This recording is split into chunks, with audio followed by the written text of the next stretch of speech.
To everyone here this beautiful afternoon, and it's a very busy time of the year for us, budget time for the school system and the county as a whole. And just like to say thank you for all the hard work that the county staff has done, and I'm sure Dr. Cobb's, your staff has been hard at it as well, and I just want to relay to them the appreciation that we have for that. Okay, so jumping right in, Dr. Cobbs, the floor is yours.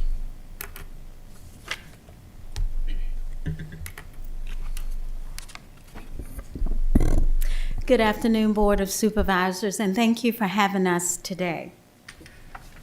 I hope, do you have your copy of the presentation? Very good. And also our budget booklet is available as well. I'm going to go over the agenda that I'm going to cover today. Just briefly, as you know, cover or review the ADM overtime.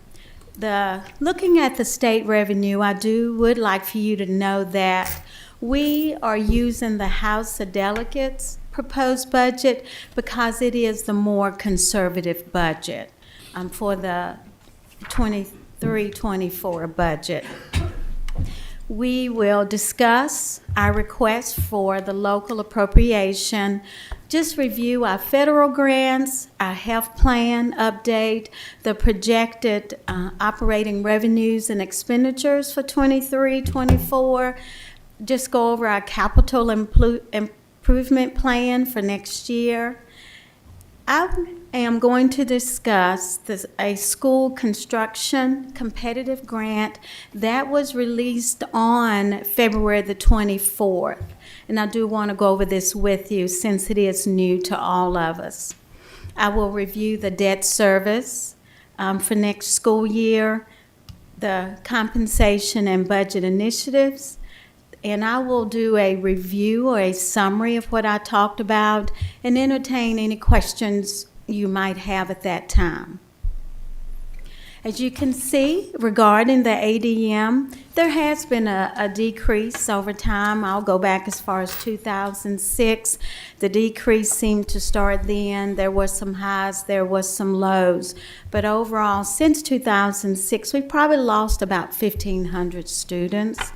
And we had anticipated to use a forecast of 5,940, but actually this budget is built on around 5,700 students.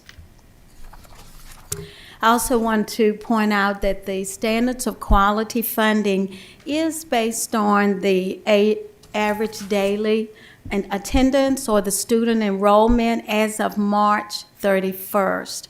Currently, there are approximately 930 students enrolled in homeschool, and I bring this up because there was a state loss of about $6 million because of the homeschool enrollment.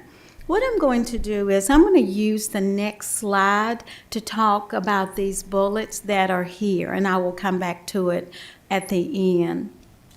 As you all know, in December, the governor presents his proposed budget.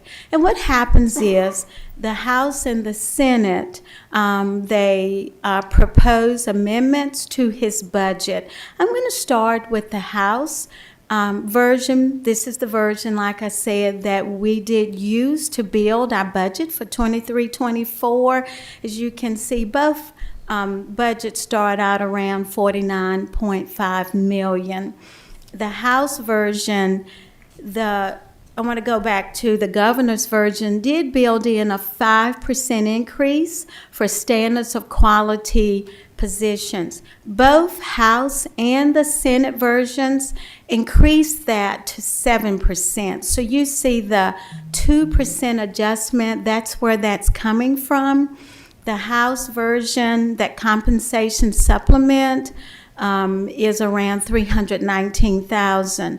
There was really, for the House version, just one proposed amendment in addition to the 2%, and it was a reading specialist for the middle school, and using a ratio of 1 for every 1,000 students.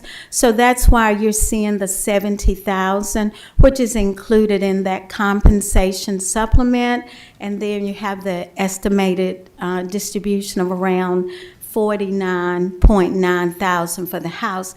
The Senate, as you will see, is a little bit more. It's about, there's a difference of about $3 million. And let me explain why. The Senate version, like I said, they start out with the governor's base budget. First thing I'm going to point out is in the Senate version, in the governor's budget, there was a retention bonus of about $224,000. In the Senate version, they said, let's remove that and let's include a $1,000 bonus payment for SOQ positions. So you will see that's where I think it's 686 is coming from. And then thereafter, you see under the Senate version some additional positions. So that's why with these additional positions, ESL staffing, at-risk add-on, reading specialist, in the Senate version, it's one reading specialist for every 500 students. That's why that's a little more than the House version. Also, you have specialized student support, and the Senate version is advocating to remove the support cap. So you think about all of the compensation there. That's why those positions are added in for the compensation supplement and the 2% adjustment, and that's why that amount is higher under the Senate version. And again, between the two houses, it's about a $3 million difference. So we're thinking maybe it might fall somewhere in the middle, but we just don't know right now. But we did want you to know where we stand right now. I'm going to go back to where I was before. I want to explain something. Under the House and the Senate, both are also advocating that for the Virginia retirement system, you can be removed for 12 months currently, and after 12 months, you can go back to work. Actually, if you were a teacher, for example, and you retired, after 12 months, you could go back to work. And you could also receive your salary plus the VRS pension. What they're advocating is that 12 months is reduced to 6 months. And the purpose for this is they're trying to support the staff shortage. You can go back after 12 months. It would increase schools' chances of filling those open positions. We hope that this does happen because, as you know, just like other school divisions, we have staff shortages as well. Now, as for the local appropriation request, in the 22-23 budget, we have, there was $34.9 million. Due to the compensation that in the governor's budget and the 2% increase, we are requesting additional county funds, the local effort of $1.2 million. And I do want to explain, when we came before you in January, we did say the amount, at that time, the proposed amount was a little over $900,000. Because of the increase in the compensation, that's where that increase came from, the $1.2 million. Moving on, in this year's 22-23 budget, there was $128,000 for private day. This amount has zeroed out, and this amount will not be in the local appropriation for 23-24. Also, the $17,000, that is the difference in the debt service last year.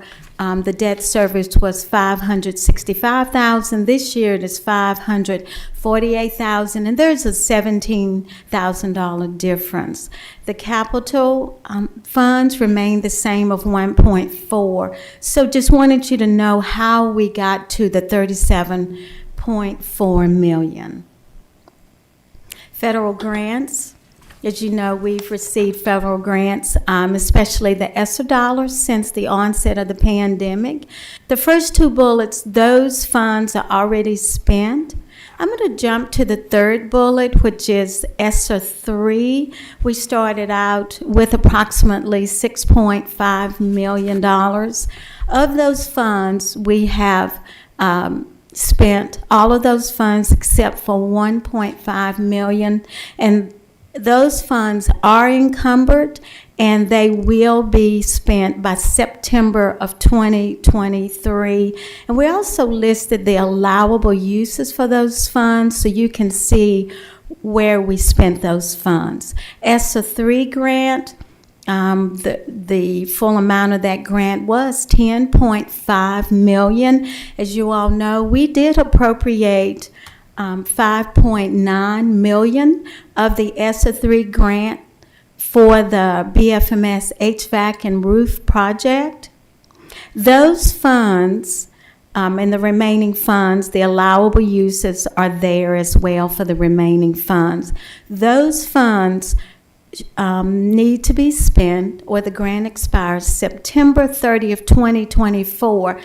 I'm bringing this to your attention because we are supporting the HVAC at the middle school, and as I've said before, we will need to spend these dollars first before we spend any of the funds from the county. We did not ask for an extension because we believe that we will be able to spend these funds by then. And the last bullet, they're just some smaller grants that we have received.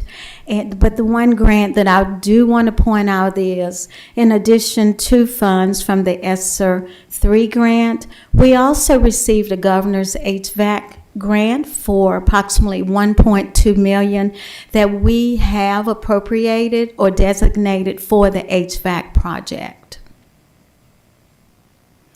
Our health plan, just like everyone else, as you all know, the medical and pharmacy costs are up, and they're up for us as well.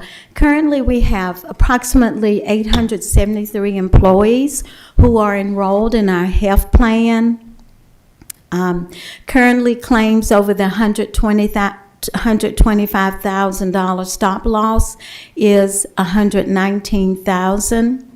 Based on the current trend, we do know that there will be an insurance cost or insurance increase for us, Franklin County Public Schools, and for our employees. There will be an increase. What I want to point out is, and I'm going to jump down to employee costs currently in our 22-23 budget, we budgeted $6.8 million in this year's budget. Next year's budget, because of the increase, we have built in $7.3 million in the 23-24 budget. The 6.8% increase increases to approximately $468,000. Our employees, they will see an increase as well as 6.8%, and their total cost is $192,000, which for us, we are encumbering the cost of about 2/3 of the increase. There will be no rate increase for our dental plan. There will be no rate increase for our vision coverage, but I do say that there will be a frame increase from $130 to $150. From December 2021 to December 2022, the projected claims decrease is around 1.5%, which is good news. The budgeting for a 58.56% increase for stop-loss reinsurance, and we are marketing the reinsurance to 17 different carriers and setting up the health insurance fund to accommodate payment. And finally, the third-party administrator function will be marketed in the fall and presented at the December 2023 school board meeting. Projected operating revenues, I think this pie chart does a good job of displaying where we're getting our revenues. As you can see, what I want to point out in the budget category, if you would bring your attention to the budget category, as you can see there are several categories where we receive our revenues. The one category I want to point out is our federal funds. As you know, over the last 2 to 3 years, we have received a high or a lot of federal dollars from ESSER funds. And what I want to point out is, you can see that there's a difference if you look at that line. What we're going to do after 23-24, you're going to see that decrease greatly back to the normal funding, which is about $8 million. Most of these funds will be spent 23, 24, and the remaining 24, 25, whatever's left. But I did want to bring that to your attention. The projected operating expenditures, again, this pie chart shows where those expenditures are, the projected expenditures. And as you can see, the greater piece of the pie does go towards compensation, goes towards salaries.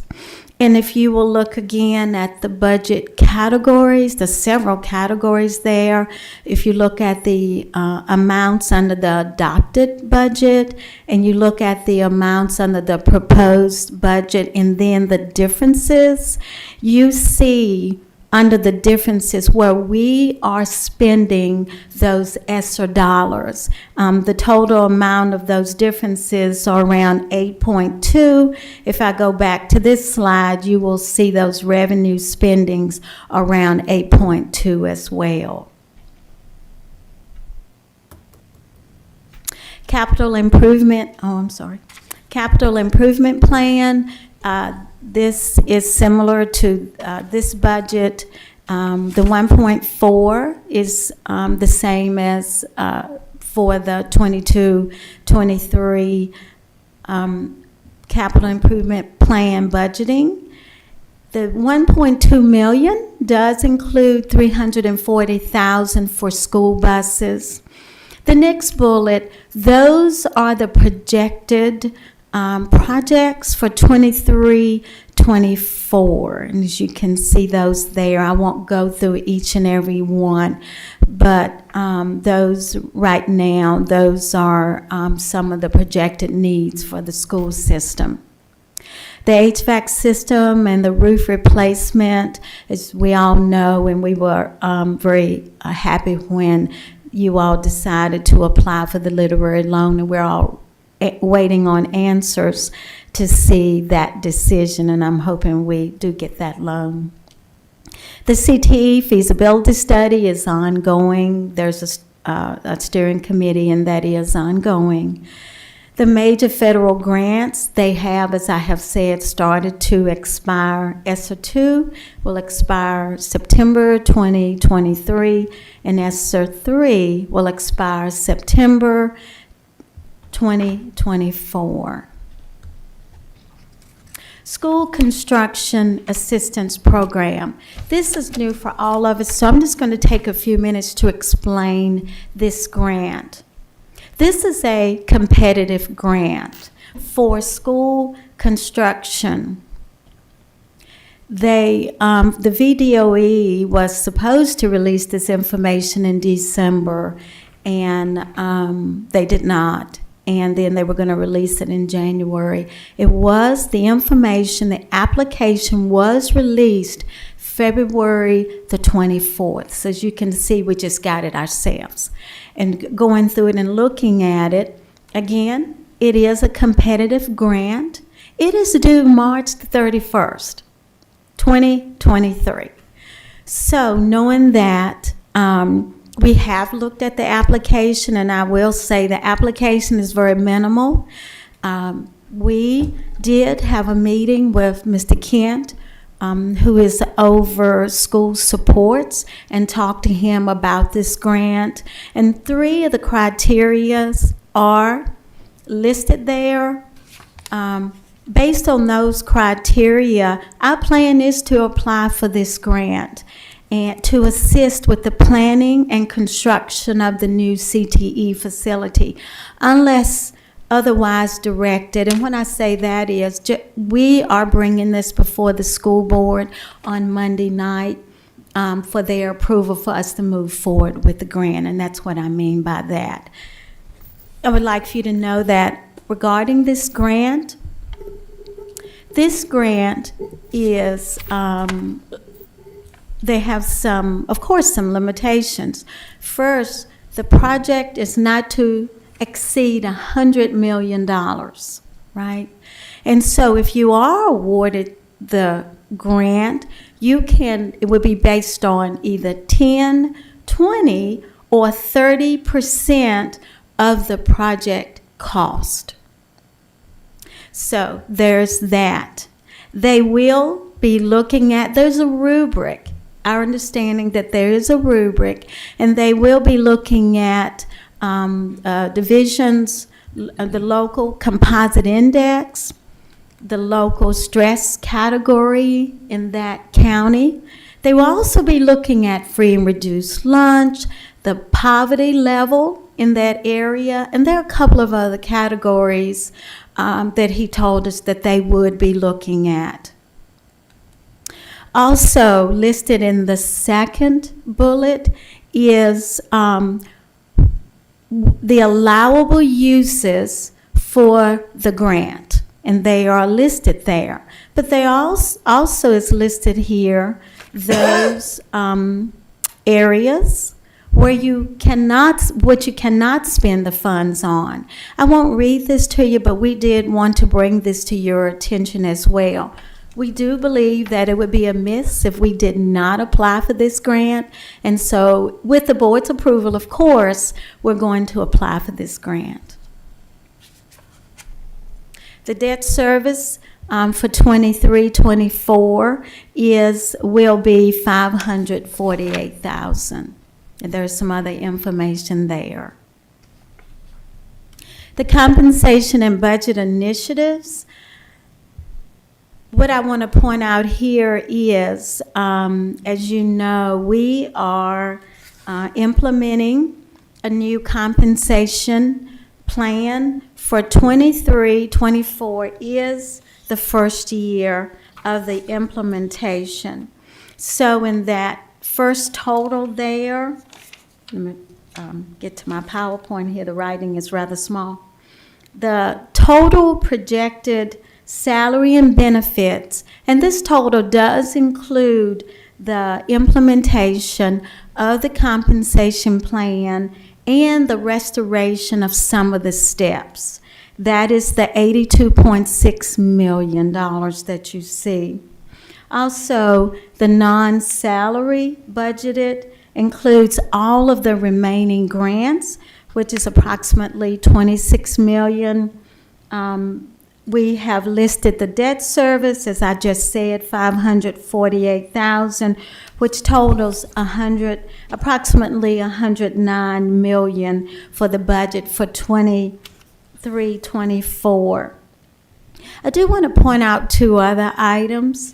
Under the funded budget initiatives, and these 2 items that you see are included in the operational budget. The first is, again, the compensation plan, implementation for year 1. That total for year 1 is $5.3 million. Also, we are really working to reduce private day placements, knowing that we are developing an alternative setting at the middle school level. As you know, at the elementary at Burnt Chimney, there is a RISE program. So we are developing a RISE program at the middle school level. Well, to do so, we do need a behavioral specialist for those students that will be in that program at the middle school level. That second amount that you see under the implementation of the compensation study, the $124,000, that is built in the budget to hire a behavior specialist. The remaining items you see are unfunded items, but they are priority items for us, and I'm not going to go over each and every one, but at the end, if you do have questions, I'm happy to answer any questions you might have about our priority list. I did want to bring to your attention the 3 new salary scales pay plan that the board did approve these salary scales. The first is the proposed teacher salary scale, new salary scale. Then the next scale you see is the general salary scale, and this scale is where we have our classified employees, such as our cafeteria staff, our custodians, our paraprofessionals, and others are here, just to name a few. And then this is our exempt salary scale here. These 3 scales, as I've said, will be implemented the first year, 23, 24, and then year 2 and year 3. It's a 3-year plan. This is a budget summary. The first year of the implementation, as I have said to you, will cost approximately $5.3 million. And we have built that amount into the proposed operating budget.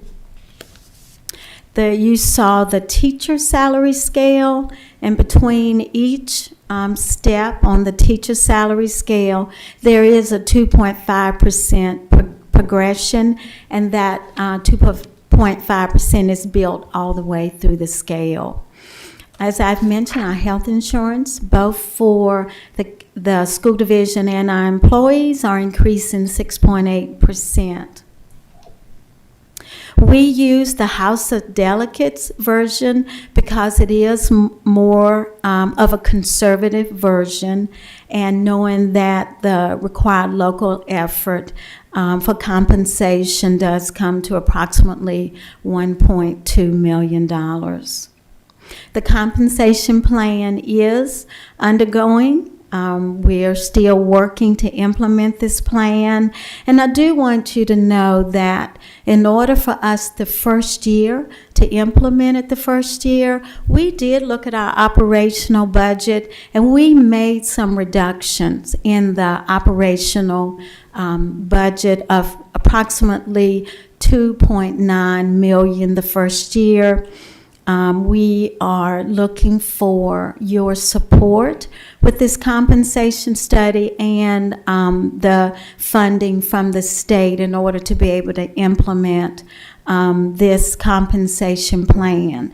This is one of our main or key priorities, to keep staff in our schools for our students, and we would, I'm just going to say it, we really do need your support, not only the first year, but the second and the third year as well, to implement the compensation plan. The debt service cost is, as I've said, in its $548,000, and finally, the capital improvement budget for 23-24 remains at $1.4 million, with $340,000 built in for school buses. and then the rest will go towards any capital needs, and you do have that list that was provided. I'm happy to take any questions that you might have. Have any questions for Dr. Cobbs? Go ahead. Just a comment, Mr. Chairman. Full disclosure, I'm married to a school teacher here in Franklin County, so I want to make sure everybody in this county knows that. But ever since I've been on the board, the school board has came for support in some way, shape, or form to get more compensation for their staff. We have done it for the county employees, and I only think it's fair now that we do it for the school board. I understand, I know a lot of teachers in this county. I know how many teachers y'all have lost, good teachers. Yeah. And it's heartbreaking because I know they didn't want to leave, but they've got to take care of their family and go where the money's at. Right. I get it. So I love what you presented today, and I think it's only fair that we do everything in our power to try to make it work for you guys to implement step one of your compensation. And I think it's necessary, and I think it's time. So I support 100% the compensation plan for your employees, and I think it's only fair that we do that. That's all I got, Mr. Chairman. All right. Anyone else?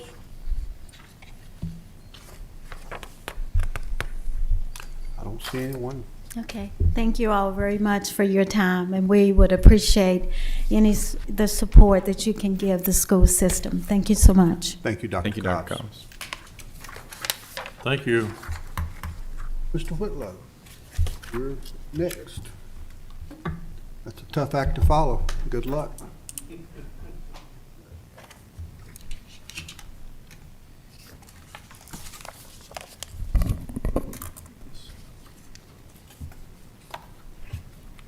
Be gentle. Do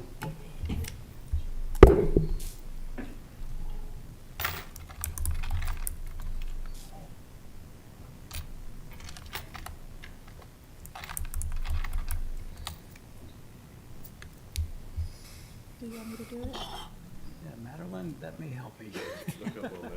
Yeah. Oh, look up Yeah. there? There you Okay. can see Yeah, it. this Look up screen, there. okay. Oh, now we're good. No, you're good. Use the bigger screen. No.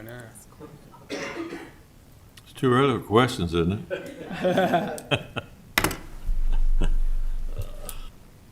All right.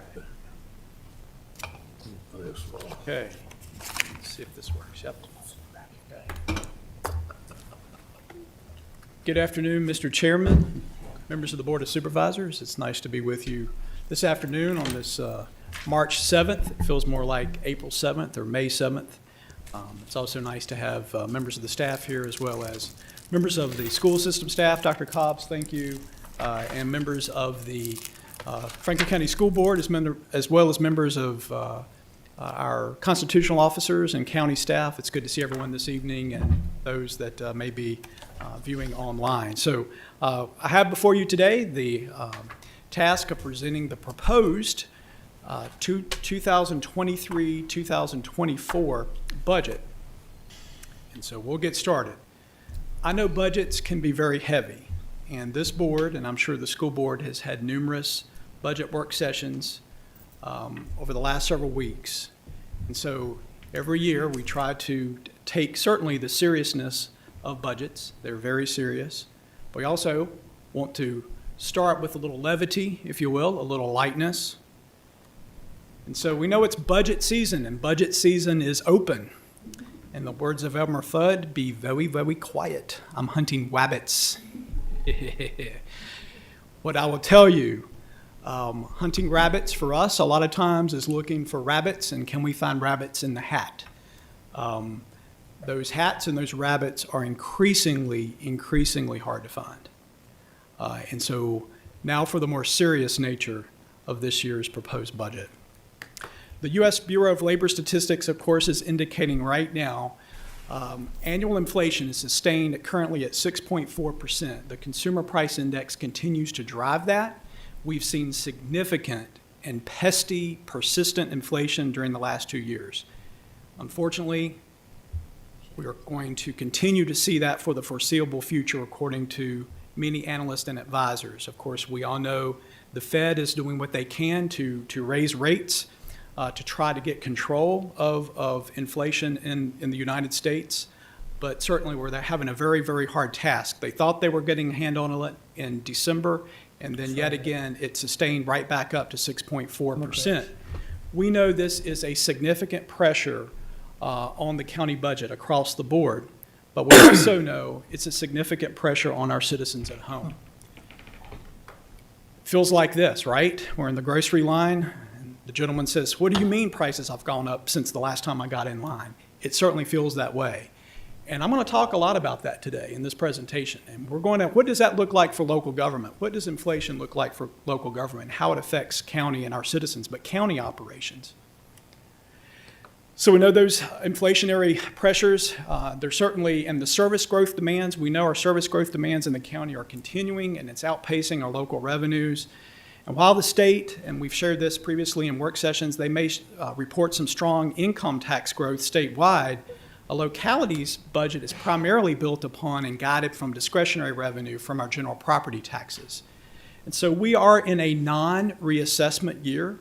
Of course, our field assessors will be out doing their work this year, but this is a non-reassessment year. And so really our local preliminary forecast is indicating very minimal growth, 0.65% in real estate as opposed to that 6.4% in sustained inflation. That is a challenge for any government to balance a budget. As Dr. Cobbs has already shared, there are numerous challenges that are before us. And previously, you saw this chart from Dr. Cobbs, where the school system is continuing to lose enrollment in the ADM, and that has a significant impact on our school system in terms of state-funded SOQ revenue. There's a reduction for every student. There's a reduction in revenue for our school system.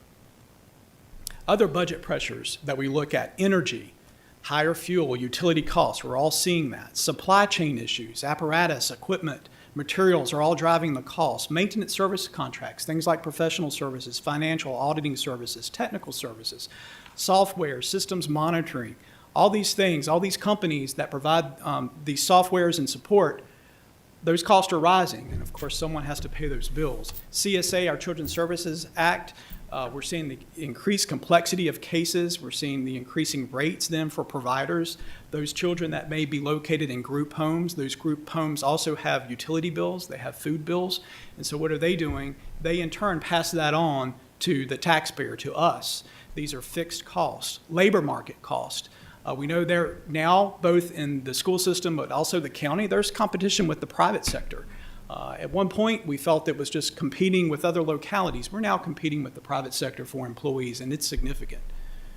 We're seeing a sustained increase in our jail population. And of course, the more inmates in our jail, that has an impact on two things. One, the per diem, the cost per day, but then also the capital factor, the more debt service we pay because it's a rolling 3-year average. And we're seeing that increase there as well as in juvenile detention. Dr. Cobbs mentioned earlier about a loss close to 1,500 or so students since 2006. It's about a 20% reduction in the entire population of our school system. And of course, we're all facing minimum wage increases that have been handed down. Already been mentioned, the cost of living adjustments that the state is maybe looking at for both Comp Board and SOQ of about 7%. And then health insurance renewal. And of course, we talked a lot about our health insurance renewal previously 2 weeks ago with this board. This was a significant claims year for the county with a significant increase, not only from the claims year, but then also just the market in general. And so we'll talk a little bit about these things and how we're trying to meet or try to mitigate and address some of these things. So not only do we see inflationary costs, but our service demand levels also are increasing. And just to put pen to paper or numbers to some of these inflationary costs that I mentioned, vehicle equipment and fuel alone, we're looking at a $221,000 increase.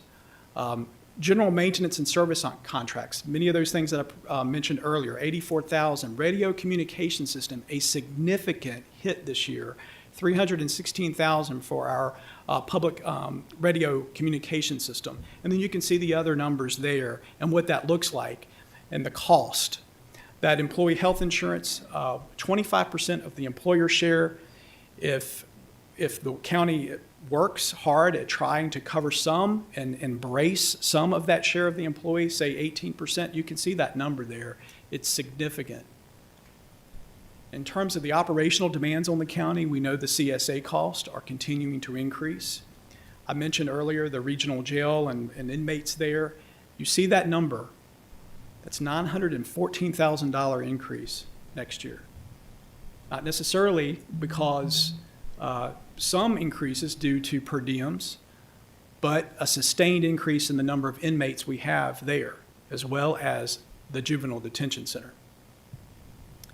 When we total the previous slide and this slide of this inflationary operational and service demand cost, $5.3 million that has to be addressed in this budget. Service calls. Despite the inflation, we know our calls continue to increase. In the last 5 years, we've seen about a 15% increase in EMS calls in the county. Some other service demand increases in terms of the demands on our operations. And this is just a sample. Building inspection plan reviews, they're all up, which is encouraging to us. We've seen double-digit percentage increases in new housing starts and building permits. Parks and Rec programs are back to pre-pandemic levels. However, we have a lot of park property that we maintain in the county. And to keep those parks up, it takes a lot of resources. General properties, very similar. We have a lot of facilities in the county. They're aging. HVAC units, roofs, elevators, and so forth have to be addressed, have to be maintained. IT support requests continue to increase. Finance, human resources, things like GADSB, which is one of those mandates that's handed down, that's government accounting standards, that now we have to track the leases on every copier in the county. That's more work on the county staff with the existing staff we have. And of course, no one's coming behind at the federal government to help us fund just something like that. Something that's been before this board, and increased demand certainly on this board, but also the county staff. 5-10 years ago, we were not necessarily talking about solar projects. Now we talk about solar projects. And of course, when those solar applications come in, that's a significant amount of time on the county staff to review those applications, to prepare staff reports for the board, and it's a significant amount of time certainly on the Board of Supervisors. Short-term rentals, very similar. To comply and to make sure that those areas are being complied and taken care of. That takes time, as well and resources, as well as our twice-year tax collections, which we did last year on real estate.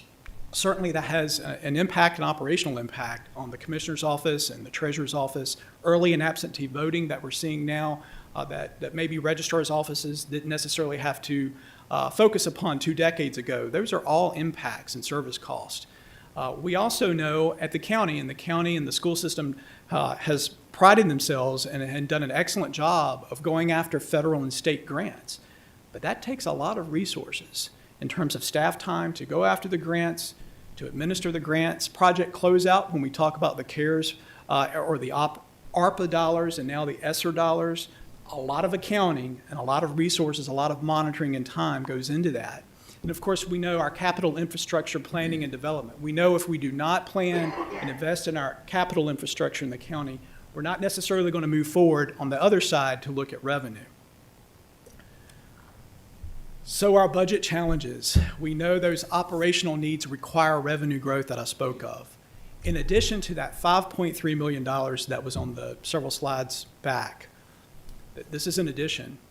Our various departments have requested 20 new positions, which would be a cost of $1.8 million, above and beyond meeting inflationary or service demand cost. We also know that capital funding continues to be a challenge, whether it's in a flat year or in a growth year of revenues. And let's keep in mind, this year certainly looks to be a very nominal year, as I mentioned earlier, at a 0.65% growth in real estate. So when we take a further deeper dive at capital, we know it's remained relatively flat.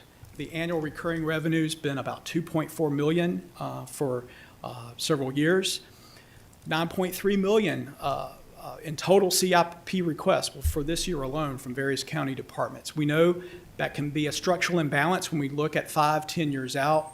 And so we've talked a lot about this in terms of continuing to fund capital. We know it's going to be challenging going forward to address items like aging facilities, as I mentioned, the roofs, HVACs, elevator systems, landfill equipment. These are just a few examples. School buses, fire, emergency, and other rising and apparatus cost. So certainly on the operational side, we're challenged, inflationary, but also on the capital side, certainly a challenge. So let's talk about revenue now that we've talked about some of the challenges on expenses. I mentioned the 0.65% in real estate. That's about $280,000. We're seeing moderate personal property growth that has leveled to a degree. To what extent remains to be known, but still some growth there, thankfully. Also on sales tax. Sales tax growth is tempering. You've heard from Mr. Brian Carter on the monthly reports year over year. We're seeing that temper a little bit, but still some healthy growth next year. Transient occupancy, an area that we're seeing very healthy growth in year over year, and that continues. We continue to see that, thankfully. And then of noteworthy interest earnings. This is very noteworthy for this budget. Inflation's negative impact compelled the Federal Reserve, as I noted, to raise those rates. Well, that's creating a domino effect, a trickle-down effect on our interest rate deposits.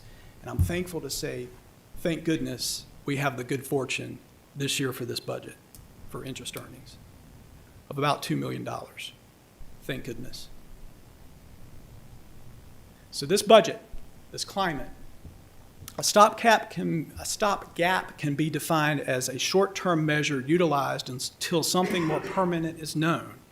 And maintenance is defined as the financial means of providing that necessary support. So the proposed fiscal year 24 budget will utilize this nominal revenue to sustain our operations, to sustain our capital, and to sustain our strategic priorities. And so we want to look at some of those strategic priorities here for a second. Those strategic priorities that the Board of Supervisors has identified includes dynamic community safety, responsible government operations, enhanced educational opportunities, strategic economic development, conserving and promoting our natural resources, as well as well-planned growth. So let's take a look at a few of those.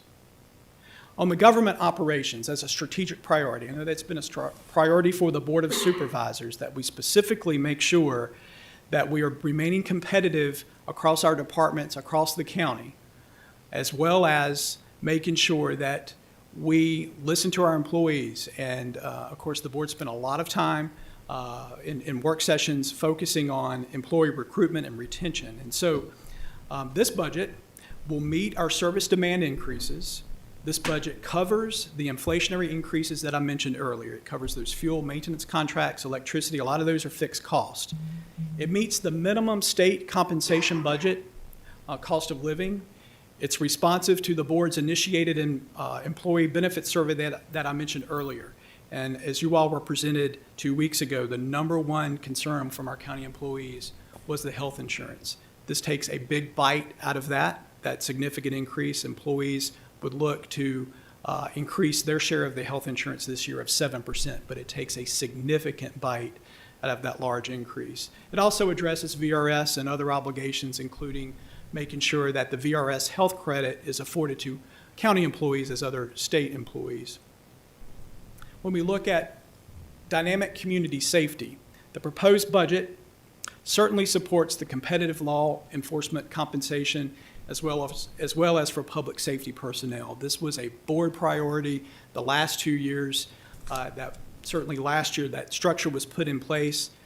This budget will continue to support that going forward. But also, I would be remiss today if I did not thank the Office of the Sheriff. Earlier this afternoon, the Commission on Accreditation for Law Enforcement Agencies presented the national certification to the Office of the Sheriff. And so A congratulations to the Office of the Sheriff, as well as our Public Safety Department, of course, who recently won a Governor's Award, as well as a Virginia Association of Counties Award for our Blue Ridge Fire EMS Academy. And so this budget will maintain our public safety EMS coverage while working to continually improve response times. This budget does support fire EMS volunteers. It provides enhanced apparatus maintenance funding, and it does address apparatus replacement. The proposed fiscal year 24 budget enhances educational efforts. It certainly recognizes the state hold harmless and the federal school funding provisions that Dr. Cobbs had previously noted. It increases the local share to the school budget of $961,000. It maintains the school capital of $1.4 million. And this budget does recommend some seed funding for tuition assistance for Franklin County students who may be interested in attending Ferrum College, and it continues support of the Franklin County Virginia Western Community College Access Program. Strategic priority of economic development. This budget continues to support our job creation and our infrastructure development fund. It provides funding to strengthen small business growth and increases our marketing efforts, and it helps to sustain the capacity that we have to work towards attracting new jobs and investment, while also making sure we work to provide greater business retention and expansion services. Promoting our natural assets. The proposed budget promotes our community assets for visitors. We know Franklin County, our tagline, a natural setting for opportunity, and how wonderful and blessed that we are to live in this beautiful part of the world. And taking advantage of that. So this does fund our tourism initiatives. It strengthens the county's outdoor brand and opportunities that certainly will increase attractiveness not only for visitors, but as this board and as the county works on new residents and population attraction. Strategic priority of well-planned growth. The proposed budget builds upon our infrastructure. It supports the expansion of the landfill that we met and discussed 2 weeks ago, and moving forward with that project, as well as looking at our village areas and supporting housing growth, our utility expansions, as well as broadband with new fiber to the home. You can see the middle picture there of the county. That's a picture, a snapshot of all the building permits for last year, and it's significant. So there's been some significant growth. Not all of those are new housing starts, but permits. But you can see we've been fortunate there with our partnerships with the Western Virginia Water Authority and utility advancements and so forth to really be able to accommodate growth in the county, but also accommodate investment. All that being said, the proposed fiscal year 24 budget seeks to sustain the county's strategic priority areas that I mentioned earlier. It meets those inflationary and service demand obligations. The budget addresses the board's priority of supporting competitive employee retention. This budget incorporates the board's direction as to no property tax rate increases. This budget utilizes the good fortune of significant interest savings, and I will continue to emphasize that with that good fortune there. A little bit more about that interest earnings. As you all recall, Davenport, the county's financial advisors, met with the board last November to secure funds realized through the twice-a-year real estate tax collections into an interest-bearing account given the favorable market interest earnings. Following that direction, staff worked with the treasurer to invest $20 million of those generational one-time advance funds into the Virginia Local Government Investment Pool, which thankfully is now earning over 4% in interest, and that's generating that very healthy revenue, along with our other accounts, our fund balance accounts. Those earnings, again, gives us the good fortune to assist revenues as a stopgap measure this year for this budget. I will say, in addition to the $20 million, there was an additional $1.5 million of twice a year that was identified and collected.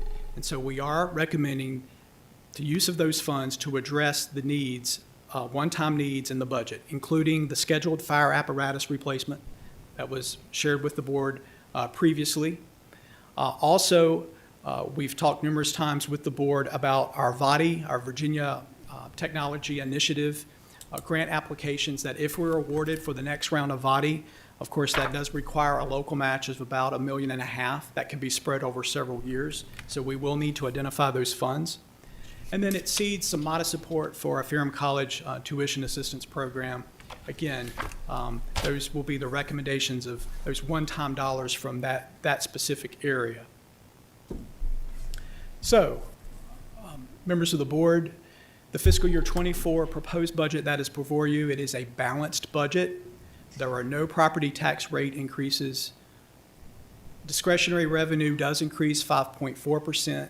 That narrowly sustains those inflationary costs for us. The overall budget is approximately $183 million. That's a minimal of 1.01% increase from last year. This budget, as proposed, is a stopgap maintenance budget. Those expenses are balanced with the good fortune of the earnings. I should note there is insufficient revenue that we've been able to identify at this time to support any new positions at this time. However, due to economic volatility, whether economic activity and volatility can be, I guess, on the positive side, but also can be on the negative side. And with any budget, that's going to require ongoing reviews continually, and budgets certainly can be modified and looked at again throughout the year. It doesn't necessarily, it's a one-and-done thing. So that being said, looking at where those dollars go, you can see the breakdown there. And then the proposed revenues, that's basically where all the county revenues come into this, or come into the budget, I should say. In terms of next steps, following today, we will have this posted on the county website for citizens to review tomorrow, as well as copy of the budget at the library here at the county administration office. In terms of next steps, Mr. Chairman, members of the board, we do have a tentative budget work session scheduled for next Tuesday. We'll need to certainly, at the pleasure of the board, to identify that time. We know this is be a lot of information. This is just a basic overview of this budget. And of course, I'll ask staff to hand the budget out to you, hand your booklets out. It certainly will have all the programmatic areas, all the line items, and I know you will each want to take those and have time to look through those because I'm sure there will be questions, as well as additional work sessions ahead as needed. Currently, tentatively, we're looking at scheduling a potential budget public hearing for March the 28th, and then potential budget adoption April the 11th in an effort to make sure those tax, if you will, real estate tax bills and so forth go out. Depending on what the board may wish to do in terms of tax rates and revenue, we will need to, in order to meet this deadline and meet the calendar, we will need to make a decision by March the 14th as to the tax rates, as to advertising those tax rates, and to advertise the budget. Certainly, once those rates are advertised and the budget's advertised, modifications can be made through the work sessions to the budget. In terms of the advertisement of the tax rates, you can always go down, but you can't necessarily go up. And so we'll just need to make sure that those are set and it's clear at least by next week. And so with that, Mr. Chairman, members of the board, I'd be remiss if I did not thank our county staff. You have a very strong county staff team, and I think we all know that. We're very thankful for our county staff who work many, many hours across the organization to deliver the services of to our citizens. So I would like to especially thank all of our staff and our constitutional officers who work so very hard each day. And so with that, Mr. Chairman. Okay. Mr. Mitchell. I saw in your budget, the school funding of $961,000. That's what we call traditional funding every year, correct? Not necessarily, Mr. Mitchell. That was, last year, I think it was $900,000. That was the amount that was requested during the January meeting from the school system. So just what I saw with Dr. Cobb's budget, was it 1.2 to address their compensation, or does 961 cover their step one of their compensation?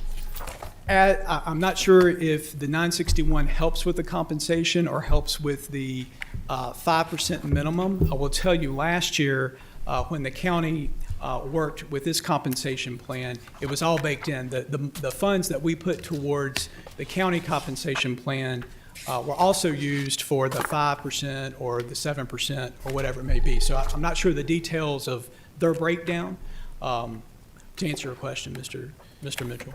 And the twice-year tax collections brought in 21.5 million instead of 20. So 20 was invested in that fund you're talking about. Yes, so sir. that left the 1.5. Yes, sir.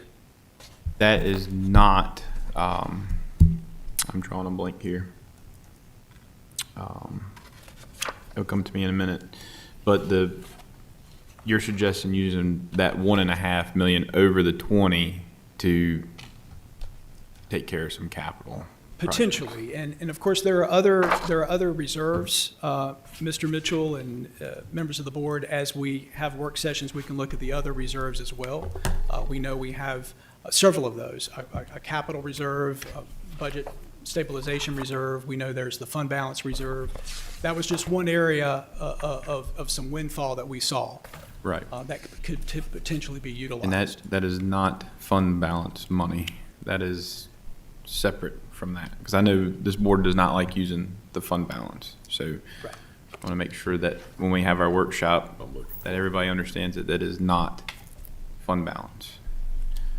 So very good. I don't know how y'all do it every year, but I would like to make sure that we talk with Dr. Cobbs to see if this addresses or allows the step one for their compensation. So I'll be interested to see what you find out from them when we have our budget workshop next week. Anyone else on my right? Yes, thank you, Mr. Chairman. Chris, I don't have your presentation in front of me. I'm noticing that you've got some allocation for apparatus and maintenance and public safety. Yes. I'm going to beat this dead horse. How can we continue to budget those things when we are in the process of having work sessions that are delayed at this point, and we have not created that mechanism for apparatus replacement and how we're going to do maintenance? This has been going on since last September. So how can we be projecting amounts in this budget in the middle of all of that? That's a fair question, I think, Ms. Smith. What I'll say, it is the amount of that funding does not necessarily get at the entire, if you will, projected amount, because I don't think that hasn't been decided per se. So some of that funding is not just across the board. It's for what we know in terms of some of the year-over-year cost. Not necessarily, certainly, bringing on additional costs. It's more, some of the year-over-year. And I would just tell you, a lot of the devil will be in the details there as we dive deeper into those amounts. But that's a fair question. Okay. The other thing, Mr. Chairman, I am disappointed about, how compressed our time is for this board to work through this budget. One work session I'm looking at, and then the next week, I believe, March 28th, the public hearing, we've got to set tax rates by 17th. What did you say? It's, in order to advertise the budget public hearing and tax rate public hearing, March the 14th, I will say, Ms. Smith, members of the board, that this timeframe's the similar timeframe of last year with the twice-year collections. That being said, you can see there it says additional work sessions as needed. And so there can be as many additional work sessions as needed on up until April the 11th. It's just the keynote is the 14th, a decision point in terms of those tax rates. Right, I understand. But to your point, yeah, there's as many work sessions that can be needed. Okay, thank you. Yes. Okay, to my left. Carter. Thank you, Chris, for the budget presentation. As a no-tax supervisor, I'm very pleased there's not going to be a tax increase. I will echo some comments I made at one of the last meetings, sort of following up on Ms. Smith's comments. I think we really need to grind down on vehicle replacements with public safety and some of these driving expenses, just looking towards the future. But I'm very pleased with the budget presentation. Thank you. Mr. Gunder. Well, I probably called you about as many as any supervisor did. I come by your office, I want to make sure you had plenty of roll aids and, everything was okay. But I appreciate what you and your staff has done. I know it's been a hard budget. No, we didn't fill the Christmas tree up with gifts. But I think the gifts that we got, I think we could sustain until we can do better. But I once again want to thank you and your staff for what y'all have done. Thank you very much. I'd just like to echo what my colleagues have said to our staff. Chris, job well done. I will say we've come to expect it. We've come to gotten used to it, and spoil us quite a bit with all the hard work that you and your staff put in. Dr. Cobb, you and your staff are to be commended as well. This year, as we've been discussing for months, this year we knew was going to be a challenge. With inflation as high as it's been, and inflation hits all of our pocketbooks, and local government is not exempt from inflationary challenges. And I think you and your staff have done an outstanding job of putting together a balanced budget with no tax increases. I don't know how you did it, but I think you've done a very commendable job with what you've been able to put together, what you've had to work with. I mean, money has been tight this past year, and coming up this next year, we don't know what the future holds. I know, to echo what Supervisor Smith said about the fire apparatus, rescue apparatus, maintenance issues there. It's hard to project that kind of money because you don't know what's going to break down and what's not.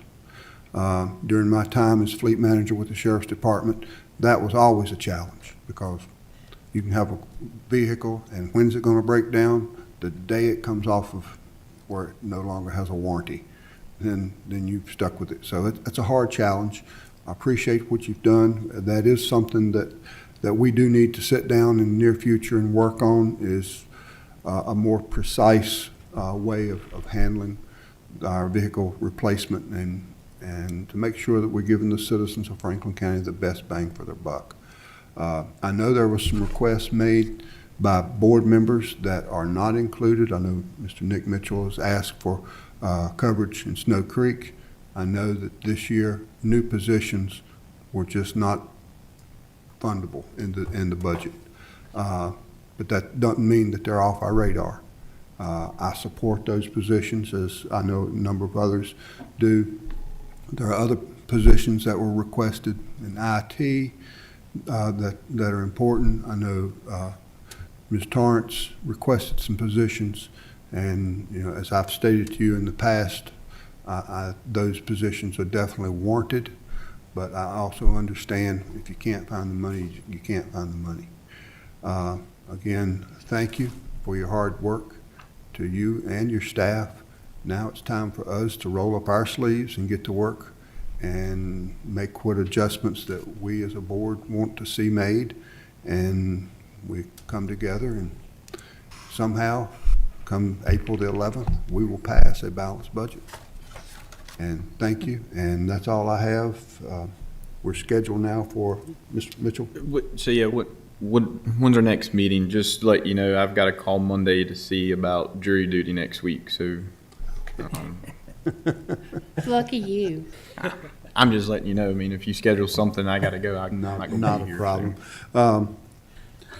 We're scheduled for a break right now, so we're going to take about a 10-minute break and let everyone stretch their legs a little bit, and we'll come back. We do have some items of business that the board needs to address, and then we'll go from there. We have a couple items of business we need to take care of.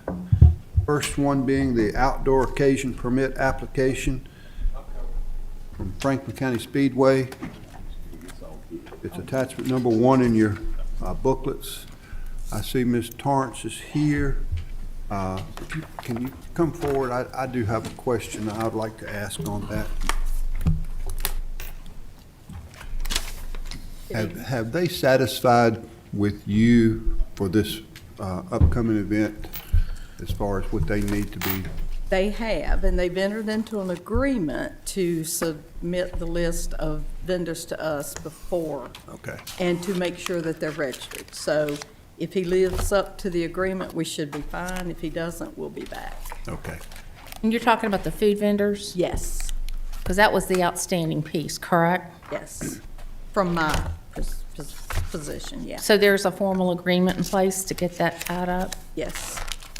Mr. Chairman, Yes. when is that agreement, when is the date up? What the agreement says is each month when he files his meals tax papers, he's going to submit a list to me. I think it's 5 days or something before the next event to make sure that the vendors are registered before the next event. What if So they not registered? then we're going to be back. I mean, he's supposed, that's in the agreement, that he's going to give us that. I don't have a copy of it. I can go get it if you'd like to read it. Why can't he give you a list of his vendors right now? He says they change from event to event. So he's going to get different vendors there. Did he give a reason why they changed? I think I don't know. I don't know his method for selecting food vendors. I don't know that. Food truck? They're food trucks, right? Yes. That's what he told They're me. the food vendor, the food trucks that come and set up and sell food, yes. But Margaret, can those timelines get crunched to, if you need to come back to us? Is there like potential for an event? Exactly, that's where I'm going. Yeah, for an event to be scheduled and you can't get in front of us in time just to shut it down? Yes, and we were just discussing that. I would be back in touch with Chris to see what our recourse is as soon as he doesn't live up to his end of the agreement, so. But why do we gotta go through that, Ms. Torrance? Why do we have to go through all of that? If he's the one that has to comply if he wants to do that there. Well, This was not a problem in the past, was it? Well, I it's don't all- recall it before the board before. It's always been a problem. And before, we would just insist, but we never held him accountable. This year, we've held him accountable by not signing off. He would provide us with the food vendors. We would sign off on that and move forward, but he never, ever, they would change from event to event. And we were never notified. We never, we didn't know. And even this year, the vendors he had, the last one came in today and registered. He had to put pressure on them to get them in here this time. Ms. Torrance, why do we have this regulation or obligation in place in the first place? What obligation or That regulation? they have to register as food vendors? Because they're not collecting the meals tax and remitting it to the county. There you go. If they're And not also compliant- sales tax to the state. To me, I won't ask no more questions, but to me, if they're not complying with the rules that are set forth, you know, in law enforcement, if I was working a stationary traffic and there's a stop sign out there in place, and you ran that stop sign, that wasn't up to me to negotiate with you why the stop sign's there, that you didn't comply with the law. Now, you've got these rules in place. It's up to them to comply, not us. Well, I have problems Why do we have with, to chase after them? well, I have problems with some of the breweries out in the county. They refuse to give me a list of their food truck vendors. They say that's not my business. They're running their own business, but the people that go to these breweries go for the food trucks. So if you shut the food trucks down, they're not going to receive as much business. But they refuse to give me the list of the people. There's nothing in the code that says that I have to because that they have to because it's not a special event. That's their business. So these food vendors are supposed to register with me, but they're not. And that's a lot of my problem. I cannot enforce this. I need help with enforcement, whether it be the sheriff's department stopping by to see that they're registered with us. And Chris and I have talked about this. We're trying to spearhead some things that we can put in place to get in front of this, but this is a problem that's been going on for a long time. And these food trucks are very popular around the county, and we are losing revenue, but I have no way to enforce it. Mr. Chairman, I told you that I do have one more question. Ms. Torrance, do you know a ballpark figure of how much outstanding taxes is out there from this? I don't, but when you look at Facebook and you see the different events in the county that have food trucks, and some are registered, some are not, it's significant. Pretty significant. Would you venture a guess? Not really. Not really? I'd rather not do that. no. Understand. But now, there are some localities, I've reached out to other localities, there are localities that will sell an itinerant or a peddler's license for $200 to register for the year, and then you have to, then you collect the meals tax, but that's in addition to. But there's a clause in the state code that if they register in one locality, I cannot charge them a fee. Now, we could make them register and have some type of license or something that could be shown to law enforcement if they stop to check to see if they're registered, but we cannot charge them a license if another locality has done it within 2 years. So we would have to track that, and at the end of the 2 years, we could then charge them an annual license to be in the county. But if they're paying in another locality, we can't do that. But we had talked about doing that. Thank you. Does that make sense? Mm-hmm. No. No, because if you're doing business in Roanoke and you're over there, this is Franklin County, got nothing to do with That's Roanoke. all right. That's true. Now, Make a bit of sense to me. well, they are supposed to register for the meals tax, but what we were talking about was issuing a license, like a peddler's license, that they would buy annually, that would say that they've registered with my office, and I could be looking to them for meals I tax. can understand that, but if it done it in another locality, I don't understand that. can't do it. It doesn't make sense. State code. That goes to tell you a whole lot, don't it? So I understand, Mr. Chairman and Margaret, that the Speedway needs to get one more food vendor to register in order, and when's the first race? It's this month, right? He's fine. He's got 3 vendors there. They're registered. The one that I was having trouble registering, they've pulled out of this event, but they may potentially be back. They don't know. But Mr. Austin is supposed to submit a list to me of the vendors that are going to be at each of his events. So it's important that this is my district, and the race is very important to my constituents. A lot of my constituents go. Do we have the right to tell him he just can't use that food vendor at his races? Well, yeah, if they're not registered, they have to leave. And if I had enforcement, we could make them leave right there. So can we approve it for just the upcoming race? And this one food vendor can't come, just so we can make sure that the race happens? Well, we're hoping that agreement we've signed will put a little teeth in it, but it's still going to take Yeah, when's the first race, Steve? So When, 2 weeks, 2 weeks. 2 more Saturday. I'm assuming it's on a Saturday.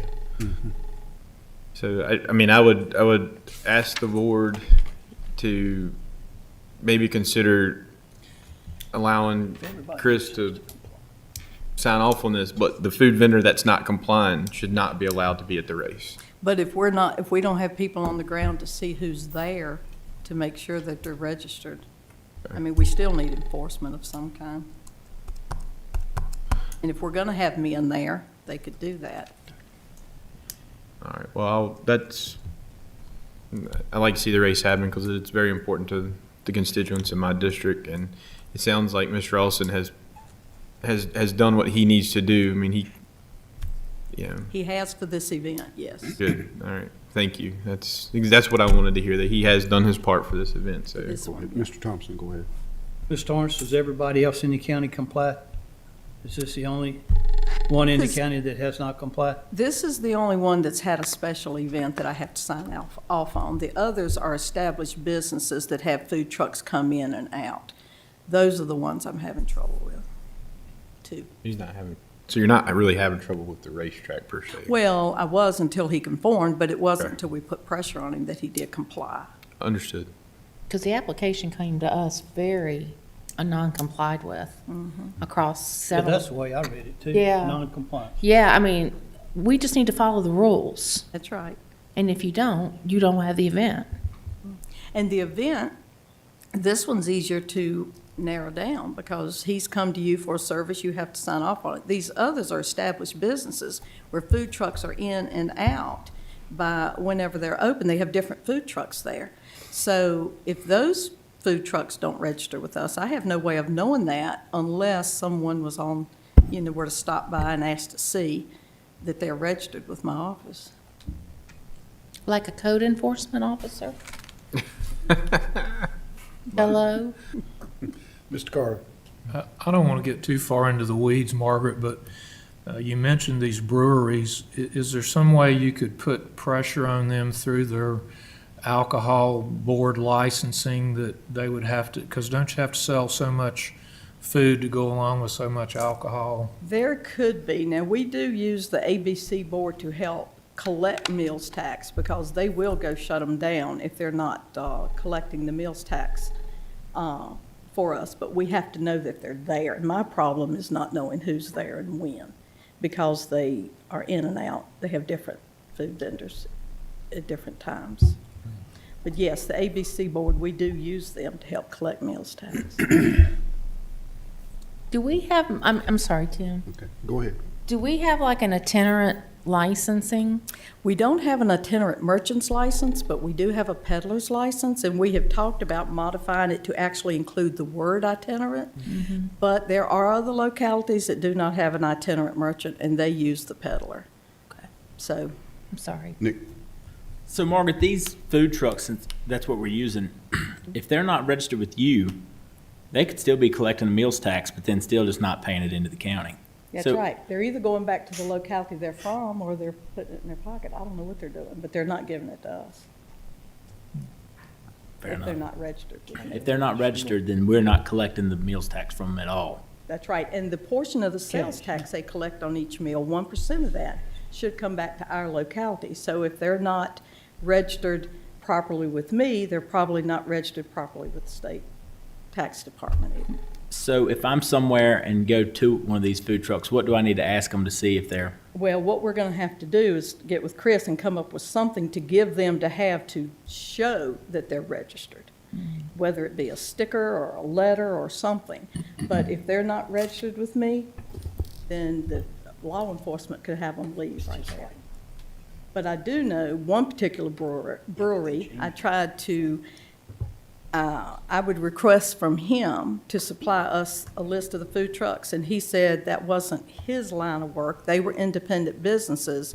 That was not his place to do that, and he refused to do it. He still refuses to do it, and there are food trucks up there all the time, because the food trucks is what brings the business, I think, into these breweries. What's our recourse with him? With him, I don't think there's anything, because it is two separate Yeah. businesses, unless we want to look at putting something in My, place. my next question is for the sheriff.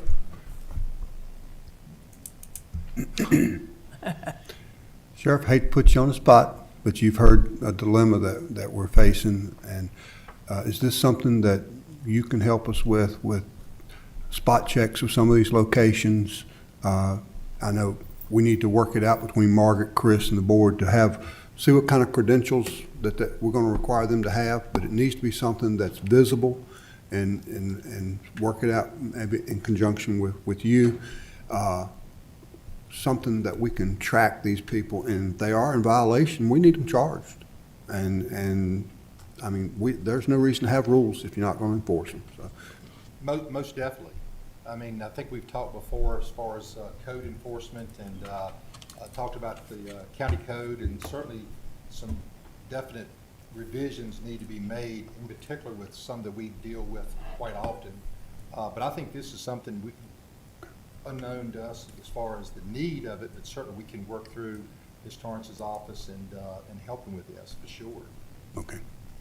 Thank you, Sheriff. Mr. Chairman, Okay, go ahead. we're gonna have to, the board's gonna have to come up with some kind of a policy through staff and our attorney to give the sheriff the authority, and then we gotta have it, he's gotta have something that we can go to court with Right. to enforce it.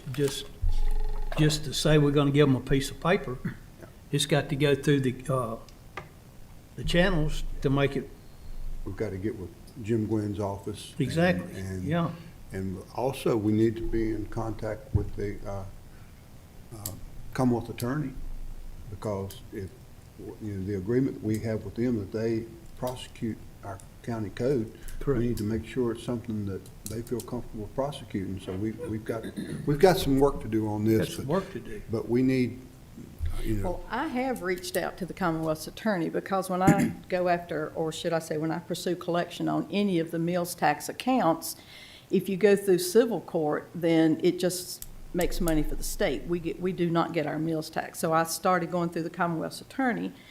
But when it goes before a grand jury, what I've had happen the last few times is the people that they bring in that are sitting on the grand jury, they think that it's a harsh punishment to call it embezzlement, so Yeah. they just don't think it ought to be issued or submitted to the grand jury, and they drop it.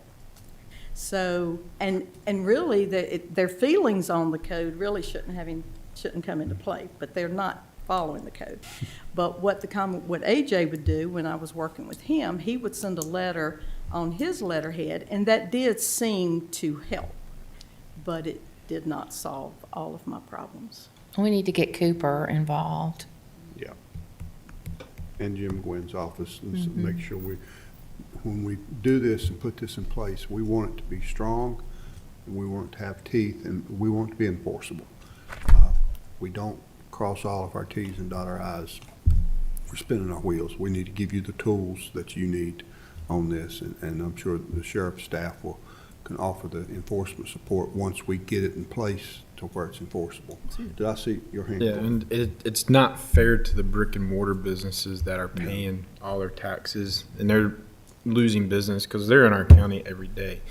So to get back on what we're talking about here, sorry, Mr. Chairman, to me, it seems like staff has pretty much pointed out that Mr. Austin has went above and beyond this year to get his permit.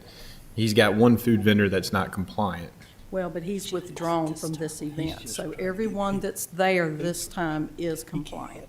Gotcha. So does this need a motion? Yes, we just need a motion, and I'll be ready to make that when you're ready. any other Mr. discussion on this? Anybody else have any other I comments? think, from my discussion on that, that's, at first I was gonna say, I didn't think that, I wasn't gonna vote for it if he hadn't have complied and done what you said he did. And I think under them circumstances, the man basically has done everything he can do.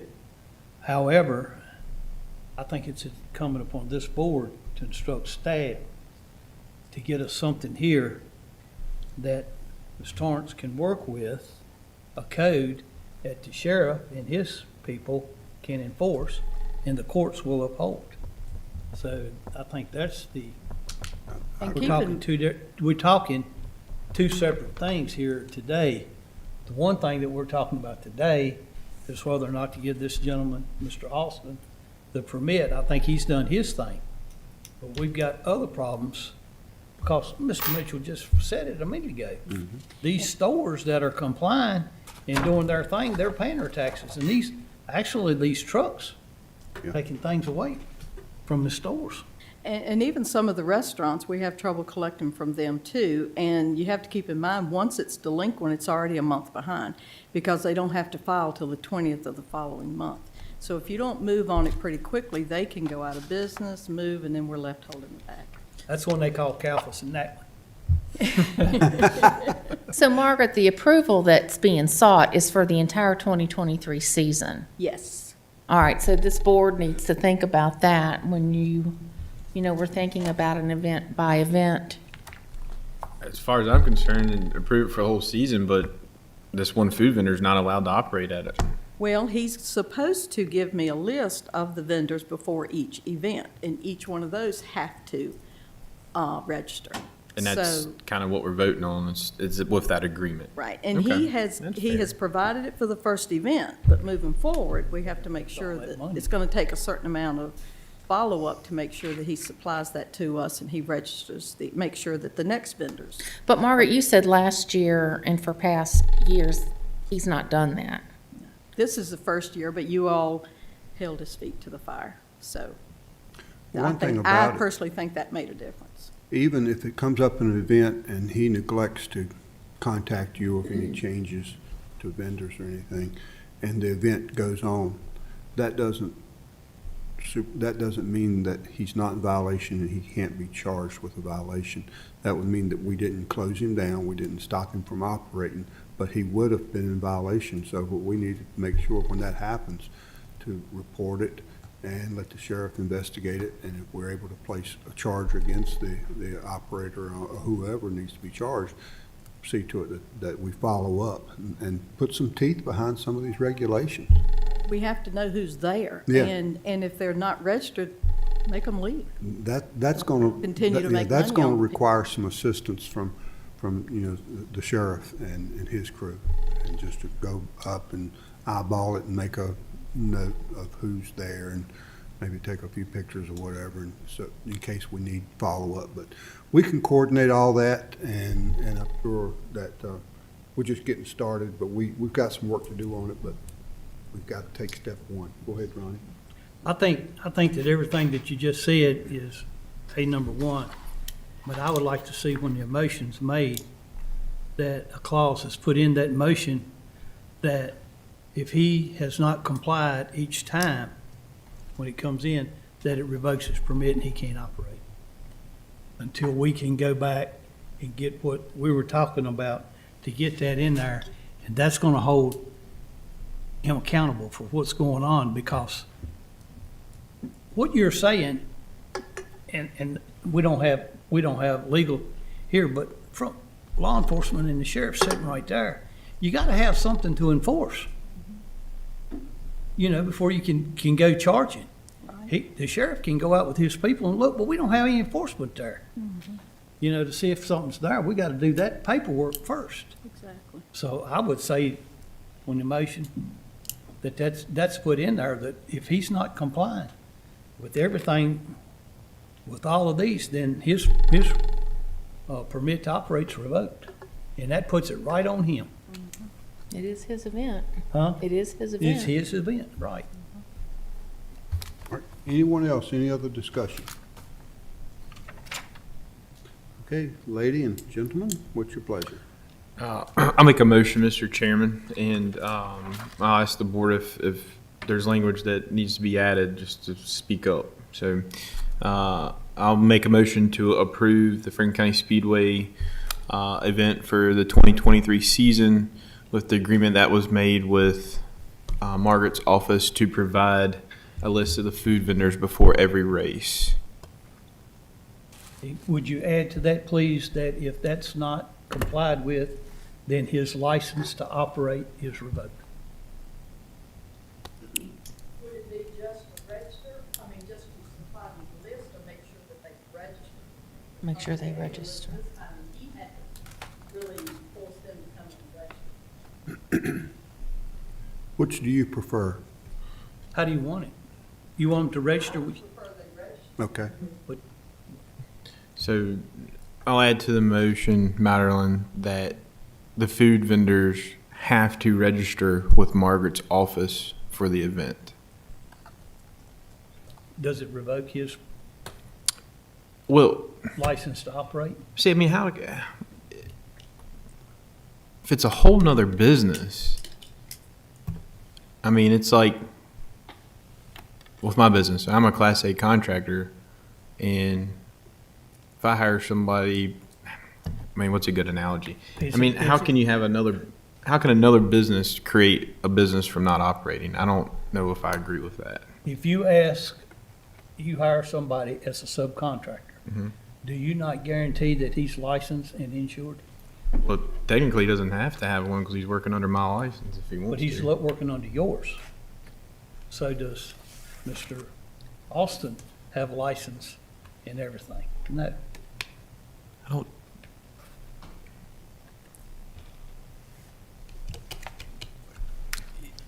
To bring some clarity, Mr. Chairman, members of the Yeah, board, maybe- please. hopefully some clarity and maybe not try to confuse this any. What Mr. Austin has signed, of course, is in your packet. It's in a permit application addendum that specifically lays out, and of course, county staff work with Margaret, on this. And as Margaret said, certainly this year got to a point where this is certainly working towards compliance, not just for this race, but all races for the season. And you will note there, on before the 20th day of each month, the applicant will submit to the commissioner the list of the information for the scheduled food vendors. The applicant will notify the commissioner of the revenue 5 calendar days after the scheduled event of the food vendors. The applicant will restrict the vending of prepared food and beverage to food vendors registered with the commissioner and will not allow unregistered vendors. And then the applicant will conform food vendor registration to the commissioner or obtain a record of registration prior to each racing event. So that is spelled out in this permit addendum. I just need to make a motion to approve the agreement, because the agreement has all the language in there that everybody from the board wants. And then if they're in violation of this amended agreement, then at that point, certainly, we would seek, legal counsel, Commonwealth's attorney from Jim Gwynn, others about next step about the overall revocation of the permit.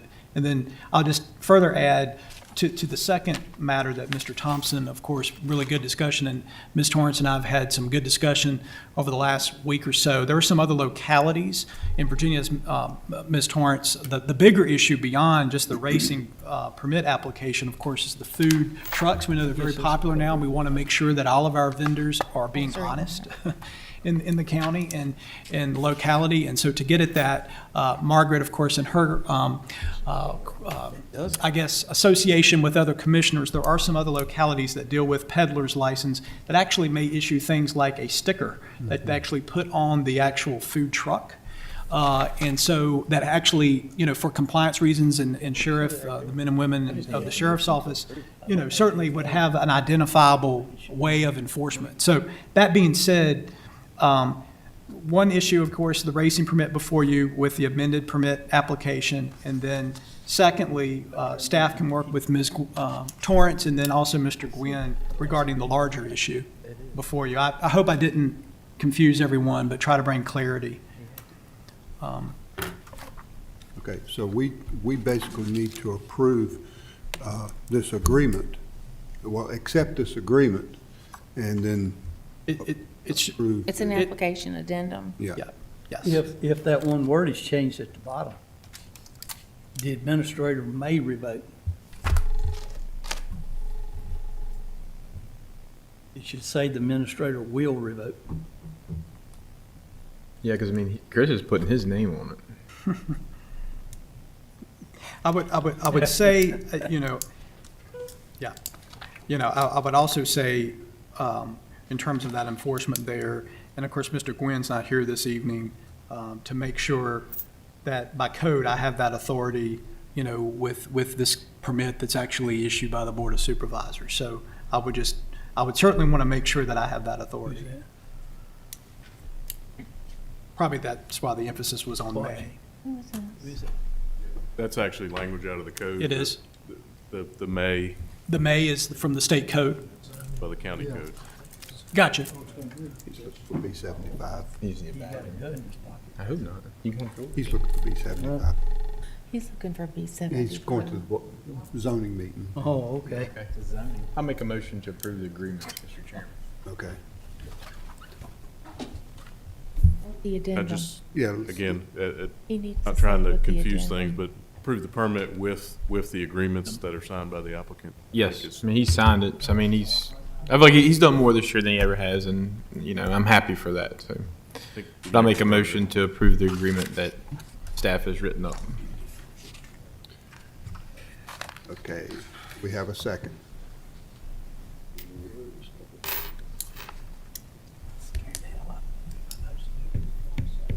Okay, we don't have to have a second to take a vote, so Madam Clerk, will you take a roll call, please?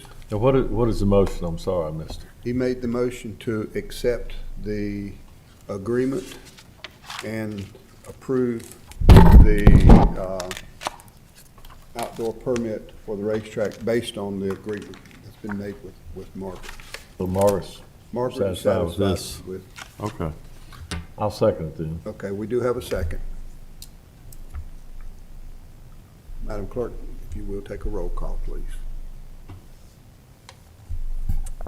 Yes, Chairman. Supervisor Carter, Yes. Supervisor Cundiff, Yes. Supervisor Nick Mitchell, Yes. Supervisor Ronald Mitchell. Yes. Supervisor Smith, Yes. Supervisor Thompson, Yes. Chairman Tatum. Yes. Doesn't matter after they. Okay, next item of business is number 2, and this was pulled last month.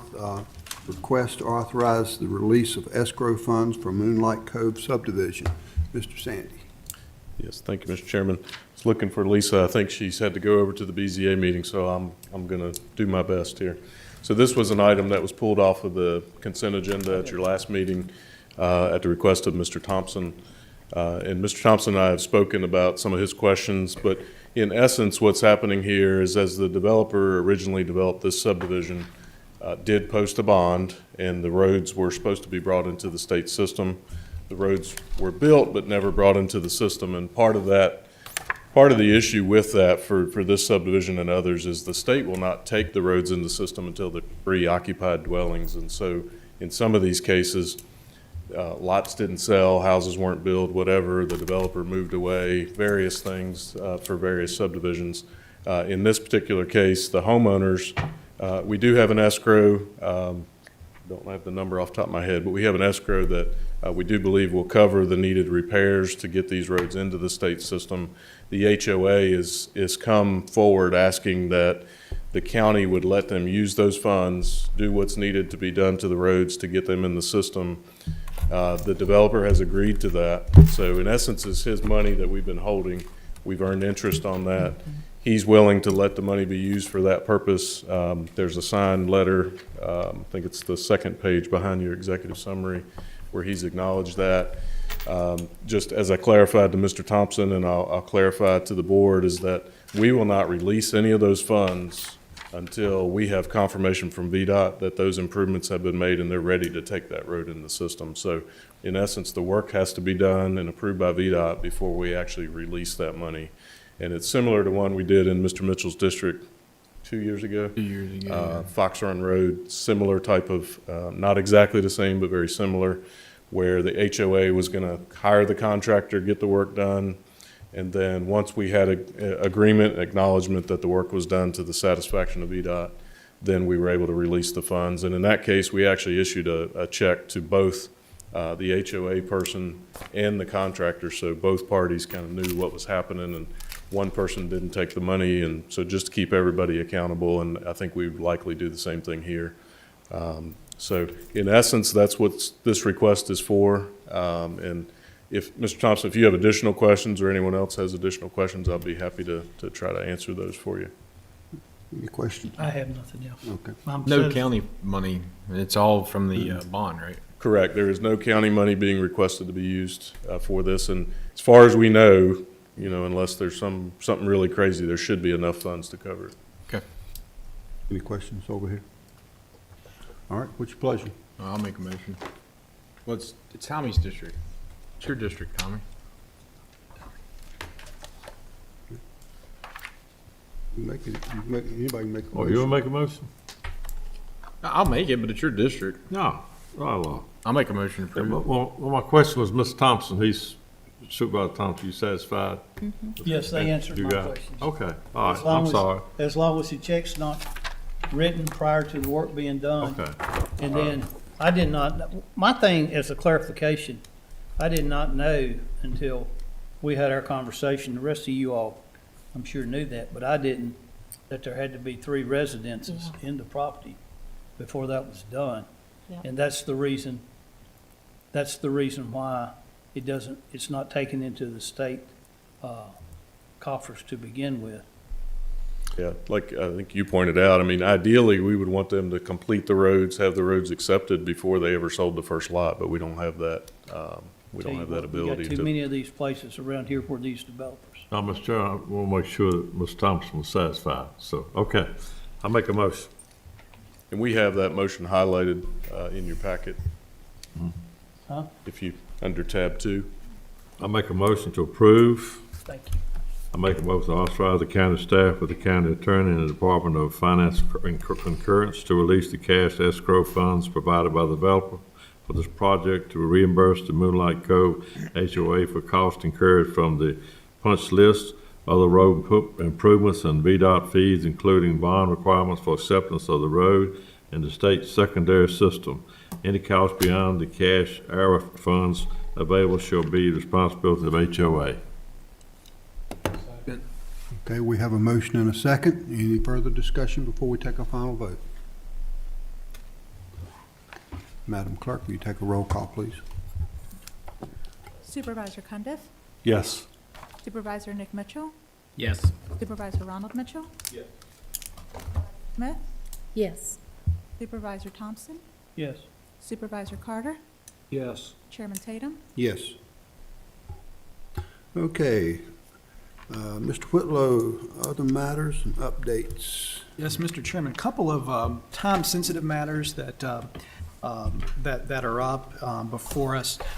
One specifically, we shared a little bit with the board last week, communication. Our office, of course, was notified last week by Congressman Griffith's office regarding upcoming congressional appropriations. And this is something not necessarily that we've had an opportunity in the past, and congressional appropriations, I guess they've changed some of the rules in the House and the Senate, the federal House and the Senate, that are now allowing some congressional appropriations again. And so those offices have specifically reached out to localities and others that may have interest. And so we had to quickly mobilize late last week. I had to, of course, staff is working feverishly on the budget. And so Steve Sandy and Mike Burnett specifically has been in contact with those legislative offices to actually look at opportunities, because there are several categories across the federal budget that may have an opportunity for us for some congressional earmarks.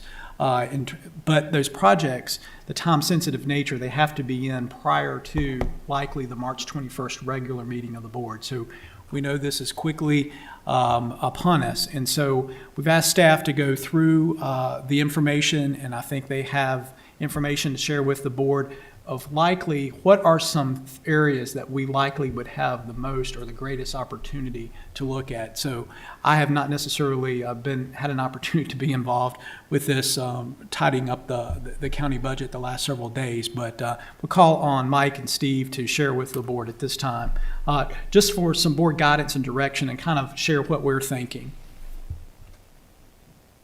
Steve, you're leaving this to me? Standing by. He's got your back. No. So anyway, thank you, Chris. Just a quick background on this. We found out a couple of weeks ago that there might be some funding available. What used to be called earmarks have now been reclassified as congressionally directed spending or community project funding requests. But they pretty much are the same thing. What we have found, we got a letter from Congressman Griffith's office on March the 1st, so last Wednesday. And then we've also been working with Senator Warner's staff as well. They have instructed us that if we have projects that we would like to submit for them to pass along to the congressional offices, that we should do so. For the senators, Warner and Kane are jointly accepting applications. Those have to be in by this Friday, the 10th. The congressional, with Congressman Griffith, his deadline is on the 20th of this month. So we're actually looking to get both of these in before that time period. What we've looked at in working with the staff of those offices, what kind of parameters they have on what they would like to see on these kind of grant or earmark requests. They're looking for projects that are as close to shovel-ready as possible. Funding somewhere $2 million or less are going to be competitive as far as getting funding going forward. And so what we've looked at, we've looked at 15, 20 different projects that the county has kind of in the ether of what we've looked at. previously. We've got some projects that Steve's going to talk a little bit about here in just a second. It also, just to let you all know, because we now realize that this is going to be a process that goes forward each year, we'll probably be looking to you all to help us do some planning between now and this time next year on some additional projects that we can be ready to submit. So we think we've got some pretty good project areas to go through. I'll let Steve kind of talk about that.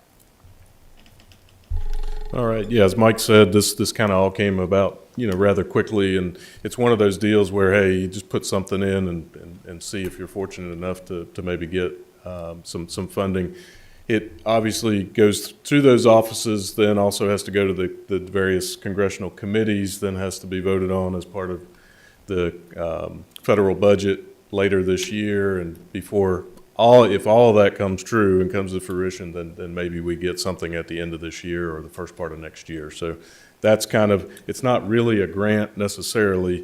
What happens is if they make it through that process, then it's kind of directed to the various companies or the various agencies within the federal government to kind of make that award based on which category it fits in. And so we've done a lot. I think it's a 38-page guidance document that we got and said, well, here's the criteria. And so we've been combing through those. It is very restrictive about certain things. Certain projects is really all that can be submitted here. So, and again, as Mike said, there's that dollar amount to be cognizant of and make sure we're kind of, putting projects in there that actually have a shot. And so, like Mike said, we quickly kind of identified about 15, but we really narrowed that down to about 4 or 5 that we think, working in conjunction with the Water Authority, that are viable projects that meet those criteria. And again, putting it in is no guarantee we're going to get it, but putting it in, makes us, gives us that opportunity. One thing I would say too is that we also reached out to Ferrum College. Because that was one specific entity that those offices said, hey, they can submit projects too. And so we've sent that information to them to allow them to submit projects, as well as the Ferrum Water and Sewer Authority. I think the town is considering some things. So there's opportunities, for the various entities of government to be submitting some requests. So just to really narrow it down, I won't go through all the projects. As Mike said, we identified some, hey, this is probably a really good project, but next year, as we have cost estimates and we have maybe plans, depending on what the case is. So for this year, we really identified several really water and sewer needs that you've heard before from the Water Authority. So we have some pump station work that needs to be done. We've got some the 220 corridor, some water and sewer that I think we talked about a little bit even at the last meeting about extending that and making that available for some additional development and economic opportunities. The sewer connection into Rocky Mount, into the treatment plant, are a couple we identified kind of on the water sewer side, because there were probably, out of all the projects funded, I think water and sewer probably had the highest number of projects, so we feel like there's some good opportunity there. In addition, we really narrowed it down to probably about 3 others that are non-water sewer. And number one being we still need some additional help with our radio system, for the county's radio system. And really that's, I'm looking back to these guys, that's really to help us fix that issue in Boone's Mill. We've been working on that issue for several years, trying to find the funding to fix that issue where there's a lack of radio coverage in a portion of Boone's Mill there. So we've applied for several grants. We've gotten notice of partial funding that helps us with some microwave components that we need for the radio system. But really that issue of the Boone's Mill coverage is still an issue that we really need some funding for. And in fact, we've had conversation with our congressional delegation before, and he actually called me yesterday and said, hey, remember that project? This is one that you really need to put in here. So I think that's probably priority one. We do need to kind of have a general priority for these. They're requesting that. But I think that's really that. a couple of these water sewer projects that, you know, as we're working through the Water Authority to make sure we kind of have enough information for those to put those forward. And we've been having conversations with them for the last couple of days. The other is a generator at the emergency shelter at Ben Franklin Middle School. So as part of the improvements that you heard about earlier at the middle school, what we've done is we've actually applied for funding for what they call basically a switch. So you can hook up a generator because that's our shelter. You know, in the time of emergency, the middle school is our shelter. So what we have applied for so far is a grant to equip the building with a switch. And what we need for that is we would need to rent, or we would need to get a generator from the National Guard, from VDEM, or we would need to rent one and get reimbursed from FEMA for it if it was a declaration disaster. Problem there is that if there's a declaration, everybody wants those same generators. So what we would like to do is put in a proposal to have a full-time generator, basically have our own generator there. And there were a couple of those projects last year that were submitted.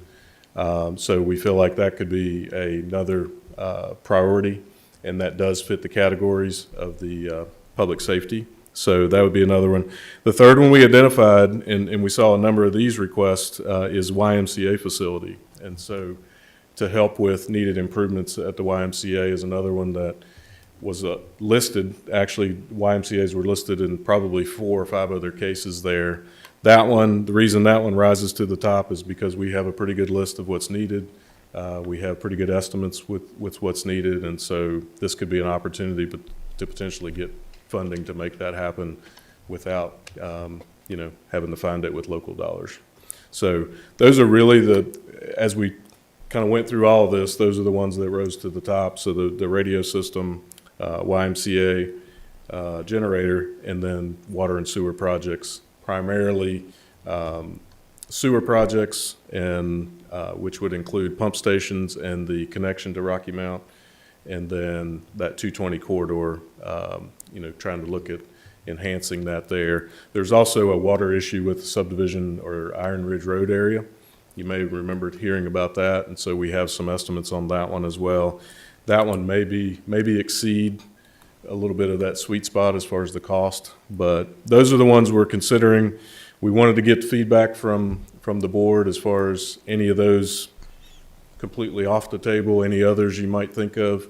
Again, there are others on the list that we've kind of had to eliminate just because they're just not quite ready, or maybe the cost is much more than what they're expecting for these requests. And so bottom line is I think we should submit something, because if we don't submit it, we know we're not going to get the funding. So taking a shot at this opportunity to try to get a couple of these projects funded. And again, just looking for maybe, is there a priority with some of those that the board may have some consensus on, then we can work over the next couple of days to get those submitted and get those in. All right. Mr. Carter. Thank you, Mr. Chairman. For myself, I think the Y should be a priority. I've served on their board. They've worked pretty hard to fix a lot of the issues, but I think down the road, we're looking at some roof work out there, some parking lot work, that sort of thing. And I think having a good YMCA in place is important when we have a company coming here to look at Summit View Business Park, that we have a community YMCA that's kept up and looks good. Yeah, and Mr. Carter, I agree. And I think the thing that's a really good example. We did an assessment of the facility in 2017. So we have on file exactly what needs to be done out there. And we do know that we're going to have a roof repair. We know that we're going to have parking lot repaved, and a lot of those things that, you know, it is our facility. We're going to need to be doing some of that work. So this gives us an opportunity to do that without using local taxpayer dollars. Thank you. Anyone else? I have a question. Go ahead. Because I've not looked at the restrictiveness of the allocations of funding, is the 911 center, would that qualify? EOC is one of those that does qualify, Emergency Operations Center and 911 Center. that's one of those we think probably next year, as we have more details and more clarity about what is it that we're actually going to do. That's one of those that we've earmarked for, I shouldn't use the word earmark, but we've earmarked for a future earmark. Yeah, because I think really, the board needs to, we need to review our strategic planning priorities that we haven't done yet. We need to do that on an annual basis, and that will give us guidance when opportunities like this occur, in terms of, addressing what this board thinks are priorities. I don't think I'll have to go too far to find out that the 911 center is a priority, I believe, of this board. So I would just encourage that, if it's next year, but I would encourage that to be one of the projects. Yeah, and you bring up a good point we didn't mention is one of the other things they like to see is that this is some approved or identified plan. And so the SEDS document, so we kind of have a spreadsheet. Is it in a plan? Yes. Which ones? So SEDS document, some of the public safety documents when it comes to the radio system and the generators, whether or not it's in our CIP, whether or not the board supports it. Those are the kind of things they're looking for. And so I think as we come to some sort of conclusion on which ones to submit, I think we would also request that the board authorize the chairman just to issue a letter of support that we can put in along with those requests, just to show that there is support at the board level. It is an identified plan. Those kind of things just help the project, maybe rise more to the top. And Mr. Chairman, I would just, with this segue, encourage us to take a look at our capital improvement plan, to revisit priorities. And we need to do that fairly soon because I think we know grant applications, all those opportunities are going to look for this, as Steve has said, to be listed and identified. And we are shooting ourselves in the foot if we're not prepared for that. So I think that should be one of our priorities as a board in the coming future, in the near future. Thank you. Anyone else? And I'll just note that the ones that we're recommending are in, they're either in the CIP, the SEDS, or, another document. So that was another reason why those kind of rose to the top for this particular year. You need a motion from us or consensus, or what do you need? I think if there's consensus that these are the projects that you would want us to submit, we'll continue to work the details of the actual request, because especially the water and sewer projects, we're still kind of figuring out the extent and the costs for those. The other items, I think we have a pretty good handle on what those costs are for the generator 911 and the YMCA. So I think the only loose item we're still working on is the water sewer, just to make sure we get the projects that they're also comfortable with at the Water Authority. As far as Ferrum, my understanding from conversations with them was they're looking to submit on their own, and they've been in contact with the congressional offices as well. So hopefully, obviously, if they put projects in and get them, that benefits, Franklin County as well. Heads nodding on my right, how about on my left, as far as consensus to move forward? You've got Any sense of priorities as we think of some of those? I know we heard the why. I'd like to second what Mr. Carter said on the why. My son goes to preschool there, and I think it's a whole lot of vital stuff goes on there for children, but not just children, but everybody. So I would make that a priority as well. And especially as you've heard statements I've made in the past as far as the why. Every dollar that we can get from these federal earmarks is that much less local money that we have to pull. And, that money can be utilized somewhere else. So go forward and do good work. I think the other thing I would mention, just thinking about your district, is next year as well, I think if we have more time, we need to have conversations with the Corps of Engineers about them putting projects forward, maybe at Philpott, that might help, whether it's campgrounds or other things. We can't necessarily put those in, so. Yeah, Congressman Griffith was, when we met with him back in January, was really excited about the possibility of finding some grant money to assist us with projects at Philpott Lake. So I think, it's definitely on his radar, and it's definitely something that he wants to move with. So we'll put that for next year, something we can work toward and contact with the Corps and see what we need to do. Probably take them a few months to least. To get their priorities. They move so fast. But I think if we can get them on board to kind of submit things, I don't know if it comes locally or has to come from DC office or. Who knows? Mr. Chairman. if Go I may. ahead. Mr. Sandy, from my perspective, and I know that Mr. Tatum may want to get some consensus, the water and sewer projects, as an example, the ones you mentioned out on 220, that are going to influence businesses and help to put infrastructure in the ground for purposes of attraction and having them, for the lack of a better term, pad ready. That's really not what we're talking about, but basically, we're laying a foundation for business attraction. So I would think that should be a priority for us as well. And housing, I would also note. The housing piece Housing as as well, well. yes. Yep, and that's exactly what we're looking at is Yeah. which ones of those can help us the most, give us the biggest Yeah. bang for the buck. Infrastructure seems to be the big hurdle with any type of development, whether it be residential, commercial, or retail. So I think any opportunity we have, again, I think my colleagues have said, to leverage, federal funding without a direct impact on our taxpayers would be a really good thing to do. You have a consensus? Thank you very Thank much. you all. And next year, hopefully, we'll have a little bit more time to. Thank you. Mr. Whitlow? Thank you, Mr. Chairman. Thank Mr. Burnett, Mr. Sandy. I know they've spent a lot of time looking through that, trying to see what's going to make us most favorable for those, and good discussion for the board and priorities going forward this year, so, and towards next year as well.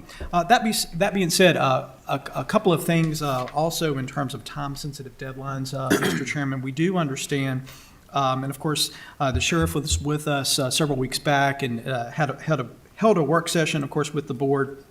I know some of you had to get to another meeting, and at the conclusion of that meeting, of course, the sheriff was noting the status of the school resource officer program and noted there is a pending deadline, I think, later this week, March 10th, of some application at the state level, and I think he had requested and spoke with the chairman about having a few minutes this evening to kind of give us a status update there, so.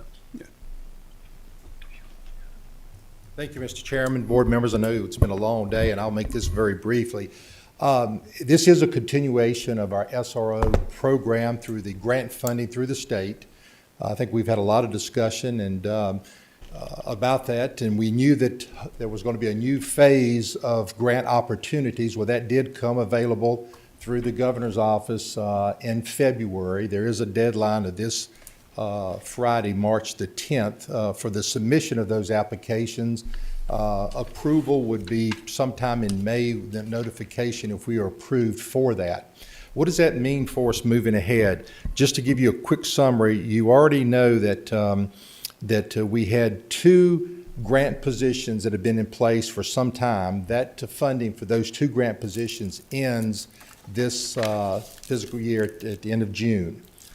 Meaning that the county then would be required to assume those 2 positions. You recently approved the grant funding for 6 additional officers that we have hired and put into the school system. That first year was waived. So beginning on July the 1st, there will be a amount due for those 6 positions of $137,000 roughly, just under $137,000. So we have the 188 for the first 2 positions, the 137,000. This next group of positions, and we're wanting to apply for 8 positions, that first year is not waived, so it would be included in the 23-24 budget, and that will be for $160,000. So knowing that that's a significant amount of money that the board would be faced with, roughly $485,000. So what I would like to propose tonight is I've asked staff, this is very important to me as the sheriff and to our staff of the understanding of the importance, as it is to you. I've heard from all of you. I know this is very important to you as well. I am reminded very quickly of a presentation that Dr. Cobbs presented a month or so back when you all were talking about funding and Davenport was there. And in their mission statement, the very first thing in their mission statement was the safety of our students. And certainly I noticed today, and it's so important from your strategic vision, that what Franklin County is implored to look at is a dynamic community safety. So we certainly put safety at a high priority in what we're representing. So understanding that, it is tough for me to be here because I know you all are in a very dire straits with inflation and budgetary restraint. So I had my staff look and try to find opportunities. How could we somewhat ease the pain possibly for this upcoming budget year? And I hate to, certainly I think Ms. Smith made it, brought to the attention back in December. Ultimately, some point in time down the road, and if it moves forward with tonight, say the 227-year range, there is going to be about a $1.3 to $1.4 million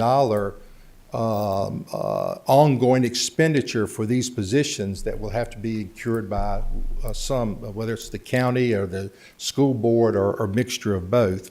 But for this particular budget year, we have thought that we can get by with reducing our fleet request of about $160,000. Now, that means we're going to be pressing our mileage further. Means we will, as we're hiring, if you all approve it, if we hire these school resource officers, they're probably going to be driving vehicles with very high miles, but they're just will be at the schools, and we think we can get by. So based on the $160,000 that we would be willing to reduce our fleet, that would still leave us, hopefully, I haven't seen the budget to see what Mr. Whitlow approved in our fleet, but and then the $300,000 that the school board has appropriated in their budget to come to us again. You know, last year they did $300,000 in the current budget, and $300,000 would be going to next year's budget. That would reduce that $485,000 down to only a $25,000 expense that the board would have to incur. Now, I throw those out, and Mr. Whitlow and Mr. Carter may have something completely different in their analogy and thinking of their request.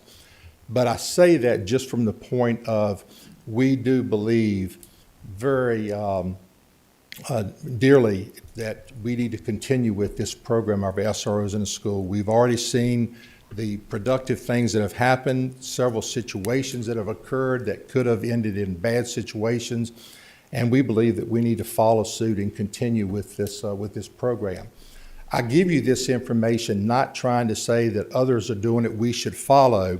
I just say that we did a poll of around the immediate counties around us as to what they were doing with the SR program, and we found that all of them have either filled all the positions the first round or are going to fill them with this second round, have completed to end result of putting SROs in every school, as we're trying to do. The only one that has not is Henry County. Henry County has elected not to pursue at this particular time. So that is what we're proposing. I'm certainly welcome to answer any questions you may have. Okay. Ms. Smith? Sheriff Overton, first of all, congratulations on today. Thank you very much. It was a proud moment for the county. Thank you. The SROs is a topic that I have a lot of mixed feelings about. Number one, this first round of grant that we did, as you said, is going to leave about a $1.1 million tab to be met at the end of, I believe, 4 years. And any subsequent grants is going to further increase that. And I am at a loss to know why any monies that need to be expended for SROs are not borne by the school board and the sheriff's office in totality. This is a law enforcement issue. Further, Dr. Cobbs has told me on numerous occasions that she is quite pleased with where things are. She's quite pleased that she's got, for instance, 2 elementary schools, and there's some sharing, and she said it's working beautifully and seamlessly. So I don't have a school superintendent that's putting up the white flag, certainly. And I can tell you, if you sit through our budget presentation today, it's not good. It scares me to death to think about having to come up with $1 million extra in 4 years. we're just not going to be able to do it without a huge tax increase. So I think if our school superintendent is pleased, and if she were to articulate a need with your office, I really think that you guys need to be huddling to figure it out. And I don't mean any disrespect by that, because I'm a proponent of having SROs in our schools. The safety aspect is critical in this day and time. My hang-up comes with who's paying for it. Because when that kind of tab gets laid on us, it's a tax increase. And I find that very unacceptable. Going for a second round of grants when we already have an unachievable balance that we're looking at in 4 years. Right. It's just not sustainable for this board. So I just wanted to share those, and I know that, my colleague, Mr. Mitchell, has, and God love him, we'll do a tax increase to make sure our SROs are where they need to be. And I am, like I said, the SRO program is an outstanding program. I'm just having those reservations, Sheriff, and I hope that you take them in the spirit to which I give them. Oh, most definitely, if I could address those. Please. I think Ms. Cobb's, Dr. Cobb's, I would say, I'm not trying to put words in her mouth, I think she would be inferring, I'm pleased with what we were elected to have to do, and that was 2 in each, sharing 2 schools to cover all of the schools. Best case scenario, I think she would stand here and agree, yes, I would like to see an SRO in each school. But under the circumstances we're dealt with, it is working, but it's working until we're not in a school that we need it to be. And I think that defeats the whole purpose of minimizing the totality of, one, why the money was made available, and 2, what the ultimate goal is, and that is to have an SRO in each school, because we know that time is of essence. And that is one of the things that is fearful to us is, and we've already had the situation occur, that an SRO was at a school, left at noontime to go another school, then had to go back to that school because of a disciplinary issue or problem that occurred. I do know it's a big price tag. I understand that. My answer would be, from my perspective, as far as, and I understand that you all have a much bigger picture of looking at things from a larger scale than I do, just as far as the law enforcement and protection. But I believe under the circumstances we find ourselves in today's society, this is not really a debatable topic anymore. It is a necessity that has to be met by the burden of local government to provide it. That's just my feeling. Thank you. Go ahead. Just a comment, because I definitely respect Miss Smith's comments and what she believes in, but I've been pretty blunt when it comes to SROs. And just like you said, yes, we're sharing between 2 schools, 1 SRO. And I'll say it again, I'm not afraid to say it. If we have to raise taxes to put an officer in every school, I will vote over and over and over again to do that.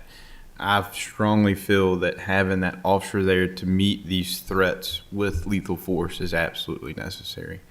And I think this board knows where I stand. I don't have to sit up here and talk about it, but I wanted to get it out because the SROs was a big ticket item for me sitting on this board, and I was absolutely just ecstatic last year when we got the 6 that we did, and it would be great to make sure we have one in every school. So I will share this, and you all certainly probably have the news. I just want to divulge every bit of information I have.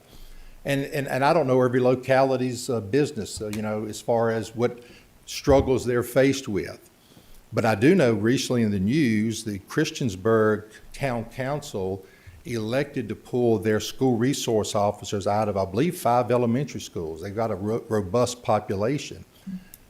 I think the county was pretty furious about that. But they voted recently that they were going to pick up those 5 schools at a hefty price tag based upon the fact that I believe they understood the necessity of what the expectations were, and I'm assuming that there probably were some very upset people by that move. but there was maybe some debate between the town and the county in regard to that, but at the end of the day, they voted that they were going to put SROs, add it to their budget to put SROs in those schools. Okay, Mitchell, Nick, go ahead. Sheriff, you, I remember in your budget, but first of all, I'd like to say I appreciate you all looking into your own budget to make cuts, to make things, because I believe that's important, all of us trying to see where we can pinch pennies. But in your budget work session, we talked about you were requesting extra money for vehicle replacement.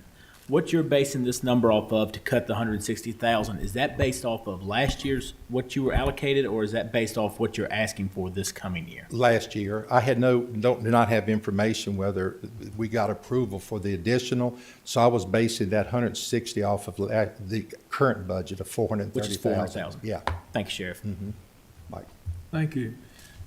You know, we argue over a lot of things up here and pinch pennies, but this is for myself.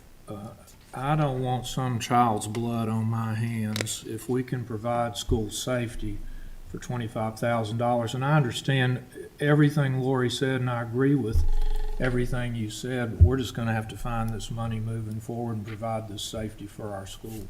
That's where I'm at. And congratulations, Sheriff. I'm sorry I couldn't No, thank you make very it today, much. but congratulations to you and your staff. Sheriff, I've got, first off, let me say, I appreciate you and your staff going in and finding money in your own budget to help offset some of this need. I agree with my colleagues up here that one child's life is worth every penny that we could spend. And, you know, we don't want to take any shortcuts when it comes to safety. But with that in mind, we only have a finite amount of money. Do you have, when the grant is over, first off, what's the life of the grant? How many years is this grant good for? Well, the particular grant that, the first grant ends this year. Right. The second grant waived this year. Should be over 2026. Okay. If you approve this grant now that starts in this cycle, it would be over in 2027. Okay. And what would be the price tag on, that we would have to assume in 2027? We know it's about 1.2 million in 2026. What would be the additional price tag? We're back at that figure of About the about same. 1.3 million. Okay. Yeah. Now, I will say this, and these things can change, but we do believe what we're hearing from our contact with the state, and maybe at some point in time, the General Assembly is going to provide more funding for these SR programs. I mean, everybody has jumped on this particular grant. So I can't say this for sure, but there's a possibility over this time frame that through legislatures and, push from the Virginia Sheriff's Association and then the Chiefs of Police Association, that possibly more money could be dedicated from the state to these particular programs, or they could, there was a bill that was thought about a couple years back that school divisions themselves would have to find ways to budget certain costs within their budget to qualify for state funds that are coming in. And I don't know all the particulars about them, as that may be. I will say this, I did check. Now, this is just another example. Bedford County, they did reach an agreement, my understanding, the first year, they adopted the full 14 positions that they wanted. And there was an agreement at the end of it that the school division would pay 75% of that grant at the end of the fruition of it when it came to totality, and the county would pick up the other 25%. Okay. Also, you're asking for 8 positions. What happens if, it's a tight employment market out there. What happens if you can't fill all of If I it? can't fulfill the whole 8, it would not, the cost, $160,000 would just be reduced. Okay. It'd only be what we would spend in Very that well year understand. time. Mhm. Okay. How many schools are left? We have 6 schools, 6 elementary schools. We've got the Giroux Center and one other that we were looking to put at the middle school. I just sit here and think, I don't know. with this budget, If Mr. Whitlow had to come up with another $2 million for the budget we looked at today, every year, these are reoccurring expenses, what in the world, gentlemen, would we be doing? We're gonna have to cut somewhere else to fund this. You, That's- I don't know how much more we can continue to cut. I don't know where it can be cut at. I don't either. And, you know, we've got needs, there's no question. So this board is gonna have to come to some conclusion and consensus about priorities and how to fund those priorities and demonstrate courage where courage may be needed. None of us want to raise taxes. Mr. Thompson? Yeah, I've been sitting here thinking about it. And congratulations on your lid today. Thank you. I've been sitting here thinking about it. And every one of us here is in agreement that we don't want to see nothing happen to our children. Every one of us is sitting here is in agreement that just because there's a school research officer there doesn't mean that nothing's going to happen. That they're, you know, all of that, I mean, it's a, ever what you want to call it, it's a gamble on everything. But I do believe that if somebody's there at the school, that it's a lot better than if nobody's at the school. My thing is, we're sitting here now, I think that with what the sheriff's proposal and what the schools proposed for this year, $25,000, we can come up with that. I think we may need to see what's involved, to sit down and figure out how much this bill is every year with all this reoccurring, put it on a referendum and let the people vote on it. I agree with That way, this board is not raising taxes for one thing. The people tells what they want to do. And that takes it away from all of us. Oh, how does that inform his deadlines? His deadline's Friday. His deadline, we can do that with what the school's doing and what he's proposed to do, if I understood correct. But if you get That's the, for this year.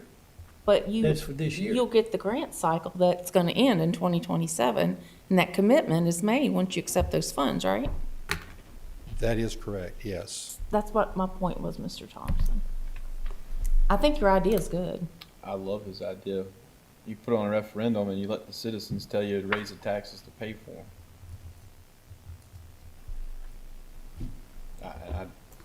I thank you. Thank you. I appreciate What's that. your thought on this side But for now, we're just talking about 25 grand For this year. for this this year? year. That's all we're talking about. But once you do it, you're signing up. Can you for the provide some grant. clarity on me on if we accept the grant money, how many years are we tied to? I'm a little confused there. 25,000 to fill the obligations for this year, and then you have a grant that runs out. June. 2026, and, but now each year, there is just like this, there's a match that leads up that the county has to pay each of those years, but at the end of 2026 and 2027, they would come to fruition, both of the grants would. That's not the way In it's my done. opinion, for $25,000, we'd have to do that, and hopefully with next year with Takes care of it. after reassessment, make it The easier. thing comes in November, celebration. I'm not going to vote to not do Next year, it. it's done. I got a son starting preschool next year. This year. What if we don't? It'll take care of it for 1 year. For 1 year. If the tax increases voted down, it does. But it puts it on the people, not us. Not this board. I think one thing that we can do, and this is something that, the problems will kind of got a crunch because you've got a deadline coming up. But I think that in what we can do, if we decide we want to move forward with this, if we need to reach into some of our reserve funds to get us through this year and possibly next year, see what revenue does next year with assessments, with the economy, whether things turn around or not, see if more money comes available through the General Assembly.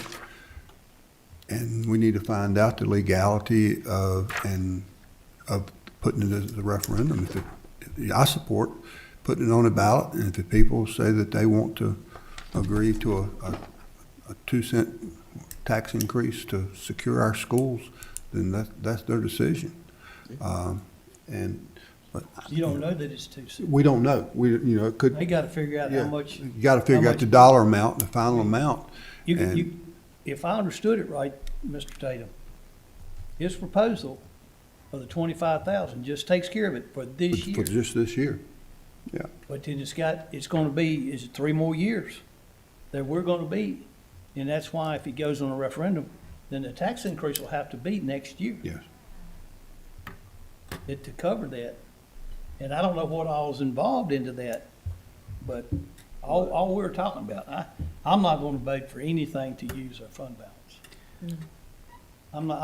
I mean, I understand that, but that's why our bond rating is what it is today because of that. And then the money that, when I read these papers that we get from staff, when I read them, we're getting a substantial interest rate. What is it, 4% now?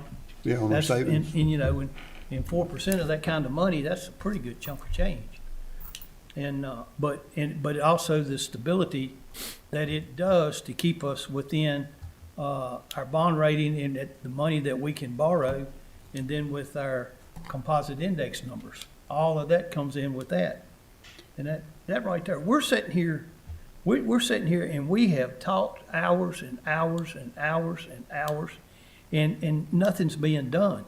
Put it out there to the people. The people's got to pay the bill. Yeah. Period. I mean, anyway, I've said my say, I'll be quiet. I would like Because I'm not to, supposed to get my blood pressure. yeah, Goose I've been Frog. thinking about puppies and ice cream. Keep it I would like to thank Mr. Thompson for his idea of the referendum. But then I'll follow up with, when you talk about fund balance and our bond rating, that means nothing to me. It means absolutely nothing to me when it comes to protecting the children in this county. And I'm telling you, when the parents start seeing how the SROs in school are making positive impacts on the kids, and they're seeing that we're securing our schools, I'm telling this board, you will start seeing that ADM go back up. All the school shootings that have happened across this country over the last 10, 15 years, that is why you're not seeing as many kids in public schools. I don't care what anybody tells me. I'll argue with them till they're blue in the face. Parents get up every morning, they get their kids ready for school, they put them on a school bus, they take them to school. They want to know that their children are safe at school, and they don't have that. That luxury does not exist anymore. 800 kids or 900 kids are being homeschooled in this county. How many kids have went to private schools because the public schools have become so dangerous? Call it a return on investment. If you want to talk about money and our children's safety, talk about return on investment. It's $7,000 a kid, just state funding that we get. It was another $4,000 from federal. Is that what I saw on the school boards? It's $11,000, $12,000 a kid. It doesn't take many kids to make up the difference. Secure the schools. Put it on a referendum. And I think the last time we had something on the referendum, we had to make the decision by June. It's a time crunch. It's a time crunch, right? Is it May or June, Chris Whitlow? I'll have to look at that again, Mr. Mitchell, certainly from Mr. Gwynn, but it is around that time frame. You put it on a referendum. My father has said it several times. Leave it up to the citizens of the county to decide if they want a tax increase. Majority wins. Mr. Thompson's idea is fantastic, and I love him for saying that and even suggesting that, because that right there gives this board the confidence they need to raise the taxes to protect our children. And I'm telling you, money bond rating means piddly squat to me when it comes to our children. Nothing. I could give two craps about bond rating and how much money we have when it comes to protecting our children. Put it on a referendum. I'll make a motion tonight if it takes it. We'll get to that in a few minutes. I'm just had a thought come to mind. Being on this time crunch for this grant, if we decide we want to put it to a referendum and let the people vote on it, do we need to fool with this grant? because if they vote on it and pass it this fall, then the tax increase would go into effect, and the money should be there to cover these. And, you know, you might not be able to start hiring them this, you know, immediately, but it would be completely funded by the decision of the voters. May have to ask Major Sigmund to help me with this, but I do believe that the grant deadline is this Friday. But I do believe that if we submit the grant being approved by the board, it then goes to their selected candidate. We don't know that we would be selected to fulfill all 8 positions. They may come back and say, we're only going to do 5 or whatever it may be. But I do believe at that time we do have a provision to accept the grant based upon what that final offer is. So that possibility, that's in May, that could give some opportunity to gather more information that you all may need to give you a little bit of time. That doesn't hinder us from meeting that deadline on Friday. But, Mr. Mr. Willow, Willow, the procedural piece was once we get the acceptance of the grant, then it'll go back before the board to accept that grant, is that correct? I'm not, I don't recall, I'm looking at Mr. Carter, I don't recall previously that it went back for acceptance. I do recall back in the summer that the board, of course, when we pursued the 6 SROs, that certainly was board approval. I don't recall bringing that back after it was awarded. I don't think it has that provision. So if you apply, you're essentially saying, I guess, you're covering the local match, which incidentally, I know the number 25,000 and so forth has been mentioned. I haven't seen the numbers in detail. I know Mr. Brian Carter had a conversation, I think maybe with you, Mr. Sigmund, maybe with Ms. Hudson, taking a look at that. I do understand this year is a non-hold harmless year for the grant, meaning that the local match is required. And I think the specific language perhaps is dealing specifically with salaries and not just other incidentals or in kind. So that number could be higher. I just don't know without seeing the information. And with the fleet, just thinking forward with SROs, certainly that is, as you mentioned, Sheriff, if the reduction in the fleet, of course, the budget has yet to be adopted, number one, but number two, if that fleet budget were adopted, and any reduction in that fleet, by adding, as I understand, adding additional SROs, certainly is also the capital factor, because eventually you are expanding the fleet, and if you're reducing the fleet budget by expanding the fleet, whether it's now or whether it's later, certainly that's just something that I think we need to be mindful of. Anyway, I just note that, and I know I'm rambling now, but I know Mr. Carter could shed any more light, but hadn't necessarily seen the full parameters, Mr. Sigmund, of that. But I don't think it has to come back for the board, if it is awarded. I think it's back in the fall or back in the summer, whenever it was initially applied. I think it was just one approval at that point. I do believe the numbers we gave were cash in cash. They were not in-kind matches. We were talking about cash expenditure, yes. I guess my concern, I support the SRO program, and like I said earlier, I appreciate the effort that you've taken to find existing money in your own budget to help. I just have a hard time committing this board if I'm not sure where the money's going to come from, and I don't want to commit to something that we can't back. I think it would be a tragedy if we say, yeah, we're going to do it. 4 years from now, we say, oh, we don't have the money. Now, Sheriff, you've got 8 positions you've got to eliminate. That, to me, would be unconscionable. But I see. Go ahead, Mike.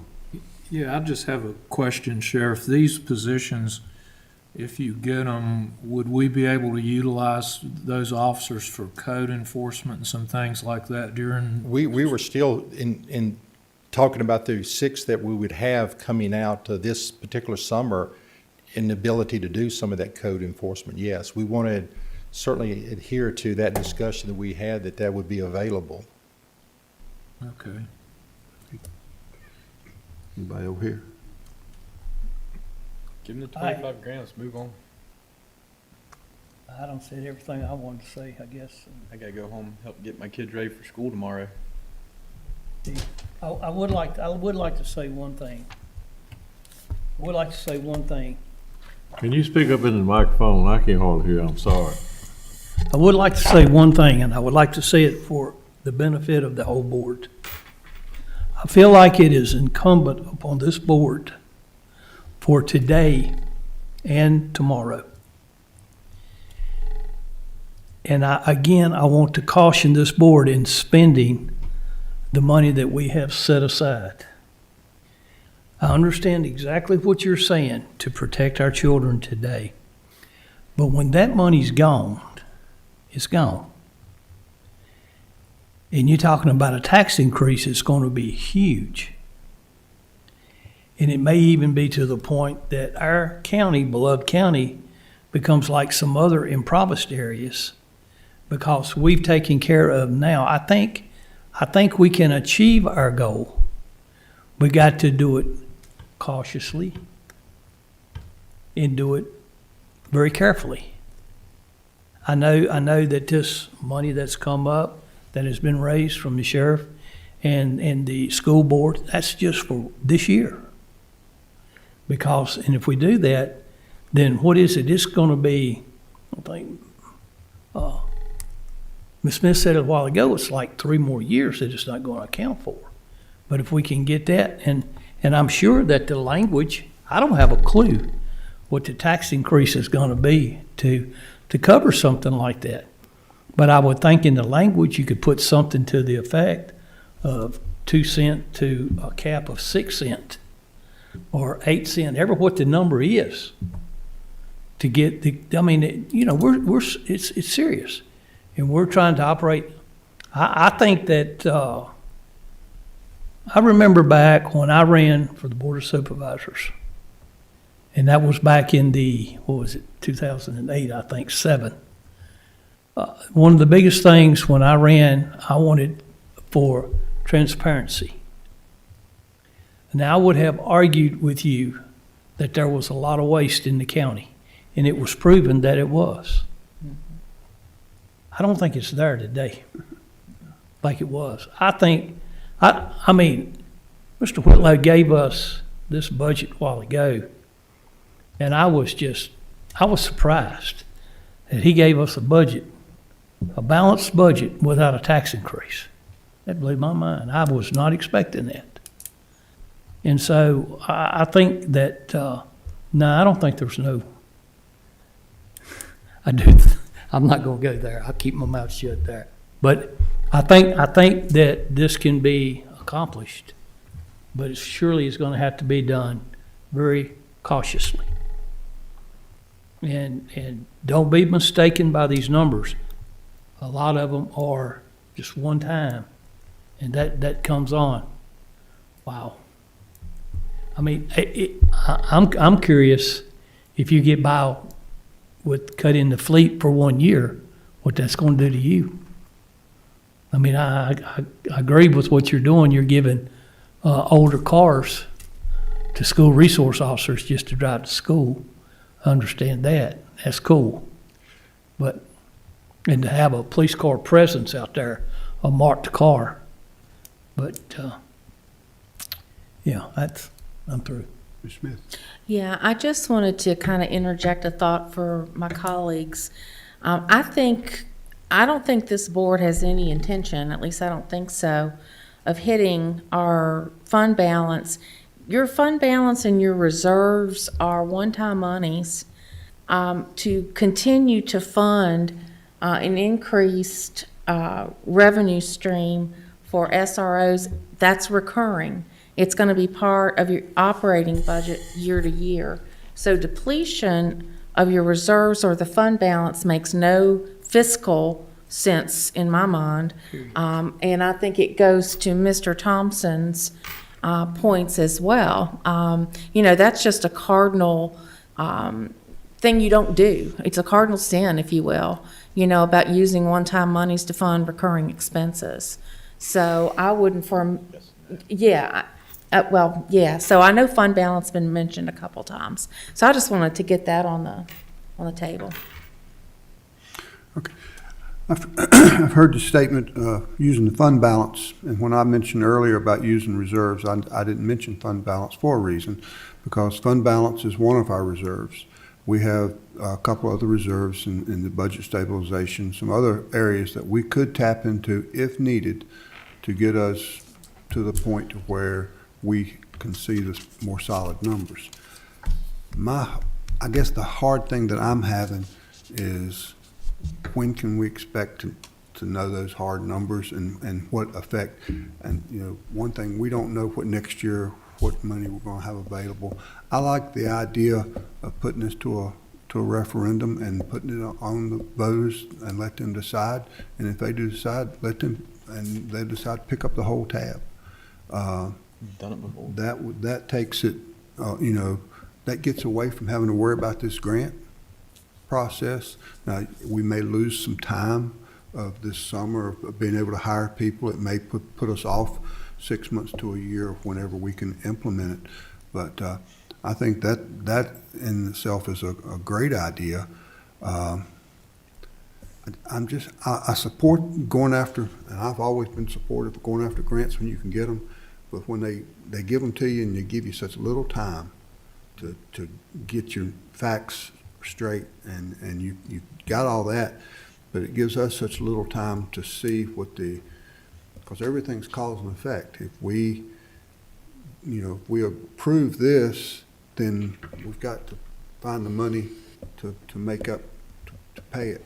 Chris has brought us a balanced budget with no tax increase that doesn't have this in it. So if we put this in there, then we've got to do some adjustment. Now, $25,000 that's peanuts with this budget, and that's very doable. I'm struggling. I think you can see kind of where I'm at. I want to see this done, and as Supervisor Thompson said, we need to do it very cautiously. We want to make sure we do it right, and we owe that to the kids to offer them, you know. And I guess it's no fault of your own. The state deals these hands like this and throw them out there, and they give you, oh yeah, this money is available, but you've got to have everything turned in, you know, in less than a month. And I just don't see the money, like some of my colleagues have said. What I've offered is a temporary fix, you know, using our reserve funds. That's all temporary for maybe a couple of years, but then at the end of the day, there's got to be a payday. Mr. Chairman, Yes. just for clarification, because it seems like we're all over the place right now. The deadline for Friday is for the new positions grant. Correct. Correct. All right. The 25 grand that you need to know about is just for 1 year, just to keep the SROs that we currently have, too. So 3, moving forward to figure out funding if when the grant money runs out and a state doesn't decide to replenish it. The idea has been brought up to have a referendum on the ballot this November to see if the citizens are okay with the tax increase to fund it when the grant money runs out.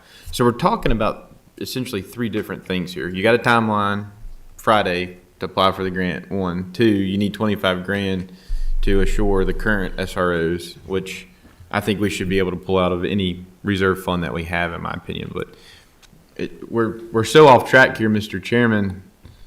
We need to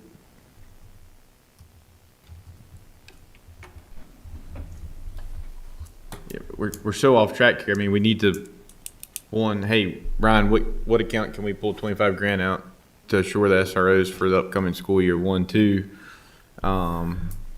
need to give you approval to apply for the grant.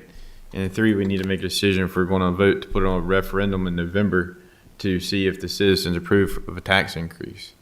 So, yeah, I know there's a lot of what is, you know, if the citizens say, no, we don't want a tax increase, well then, yeah, we've kind of shot ourselves in the foot. I get that. But I heard a supervisor earlier mention the word courage. My definition of courage is having the courage to raise taxes to protect children.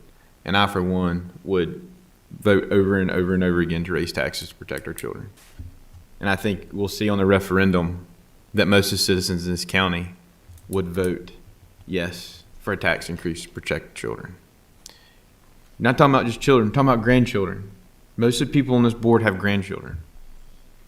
So, you know, give him the 25 grand. Give him the approval to apply for the grant. And let's have the courage to put on a referendum in November to see if the citizens support a tax increase. And let's go home. It's 10 after 7. All right. Mr. Thompson, you look like you have a... If you've already got, you and the schools together have got the money to keep the 2 that you're gonna lose this year, if you use it that way. Right? You're gonna lose 2 in June, Correct. 2 places. So if you take part of your money and part of the school's money, you got enough to reinstate them for 1 more year. You already got that. And if we just table the grant for the time being, and, you know, and leave it like it is for right now, for 1 more year until we can do the referendum, and see what happens from there, that's another way too that has not been talked about. And that right there, that's another way too. It's just, yeah, It's an idea, yeah, but if we don't apply for the grant to get officers in every school for next school year, we wait till November. Well, November, we've already been in school for 3 or 4 I'm months. not arguing that. I'm just saying. I just What if we have a throw another school option shooting out next there. school year? Just throw another option out there. And another thing that we really haven't talked about, it, whether we approve it or not, if you can't find the personnel to hire, the grant don't cost us anything because if you can't hire them, but it doesn't help you if you can't find qualified people to put in those positions too. So we kind of got that to contend with as well, which, you know, I mean, that's a problem that you have to address. And I know it's a challenge. Go ahead. Sheriff, have you been able to replace the ones that you used, that you pulled off the road to put in the schools this time? Yes. I knew you came in here and what you was down 3 people. We've hired, and they're in their academy now. They will graduate in May, which will bring the number that we pulled out to put into the SRO program. They will be out of the academy. Of course, they've got to go through field training. Right. A couple of those things, but since then, the 3 I was talking about is the ones we've lost recently. Oh, so you've lost 3 more since then? Yes. So how many are you down now? I think we're down 4 positions. How many applicants you got for those 4? Well, we're getting ready to bring one on and probably make conditional offers to at least 1 other. Wow, man. The one we're getting ready to bring on is, he's already certified. He's already certified. Mhm. That cost you. Okay, fellas, what's your pleasure? I'll make a motion whenever you're ready. Go ahead, Tommy. To be honest with you, I like the idea of referendum because things are really tight, and I don't think the public would like a tax increase unless they know absolutely why. And I think that would be very open. It'd be very honest with the public, and that's the reason I think a referendum would be a good idea. I'm ready. Okay. Floor is open. I'll make a motion, Mr. Chairman. Okay, go ahead. I'll make a motion to give the sheriff $25,000 out of whatever reason. Give me an account, Brian. Just pick one. I make a motion to take 25 grand out of board contingency fund to give the sheriff to continue funding the current SROs. In my motion, I'd like to include giving the sheriff permission to apply for the grant. And third part of my motion would be to have a referendum on the ballot in November to ask the citizens about a tax increase to fund these future 14 positions essentially in 2 and 3 years. Okay. I'll second. Thank you. Okay, we Wayne. have a motion and a second. Any further discussion before we take a final vote? Go ahead, Discussion, Tom. question. That, your motion, does it include the sheriff's money and the school's money that you were talking about? Yeah, the Was- 25 grand, that's why I said just the That was 25 an grand. additional 25 from the sheriff's money and the school's money to come up with that, right? Yes. That's the way I understood it. There's only 25 grand difference, right, Sheriff? Yes. And if I'm not mistaken, the school board has committed, Mr. Whitlow, $300,000 for these first 3 years, correct? For the previous For the, six. for the previous 6, yes. So they're in for 300K. Okay. So Yep. what we're basically asking is that 25,000 now for the sheriff out of the contingency fund, but still do a referendum Yep. in November. Yes, sir. And the wording to come with staff and, the lawyers, On the referendum. yes. Yeah, and I'll add Madeline for staff to get with county attorney to figure out the details of how the referendum will be done in November.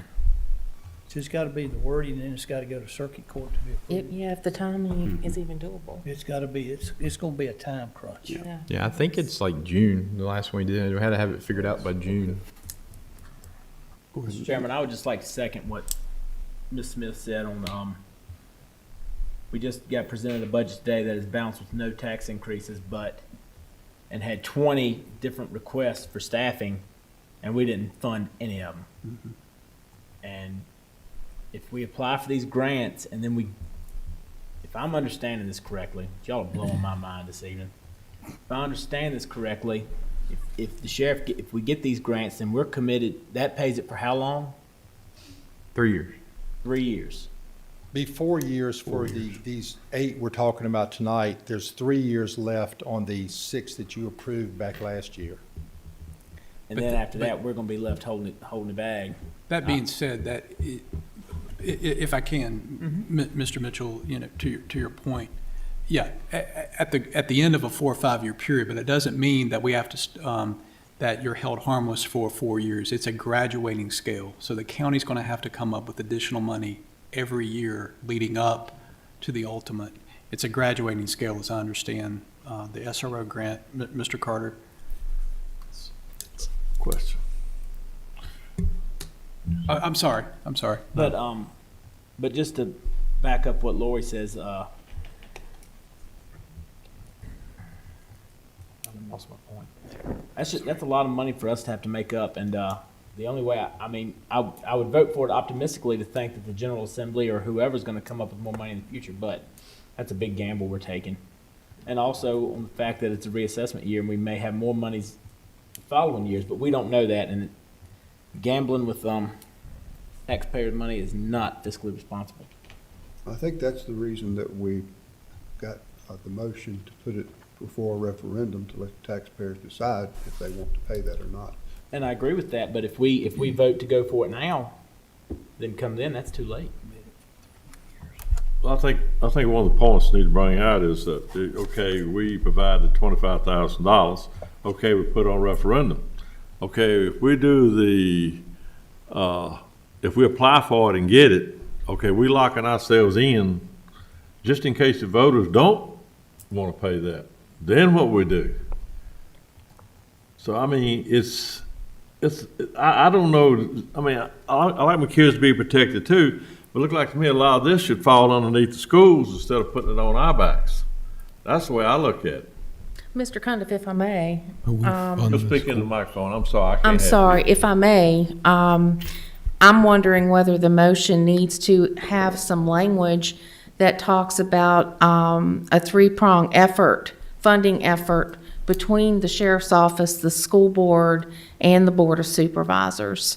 For us just to commit to bearing this and taking that gamble, Mr. Mitchell's talking about, I just think if we just do that on our own, I just think it's patently unfair to all of our taxpayers who may not support this. And we won't know that till we do the referendum. But we are bonding ourselves. So if we get an unfavorable referendum, we are on the hook for probably over $2 million at the end of the day. Would you say, Sheriff, for both rounds? The first round is 500 and some thousand, and this second round was what, 610? Probably by the cost of living raises and stuff, we're probably pushing around $1.5 million. Because I thought it was 1.1, 1.2 at the end of this cycle. That's the number that we were told. No, the first one, 188,000. The second round, the six, was a total of like 500 and, I can't read it, you have to give me that number. 553,000. Yeah. And this one will be 681,000. Yeah, 6 deputies doesn't cost $1.2 million a year. Mr. Whitlow, am I making that number up? No, it still doesn't cost that much.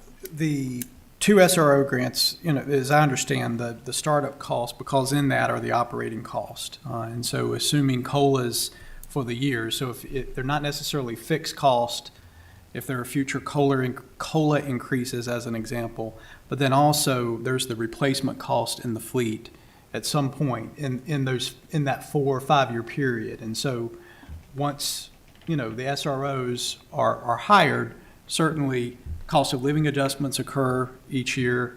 At the end of so many years, vehicles are replaced, equipment, et cetera, radios, everything else. So that analysis early on with the 6 SROs was around $1 million.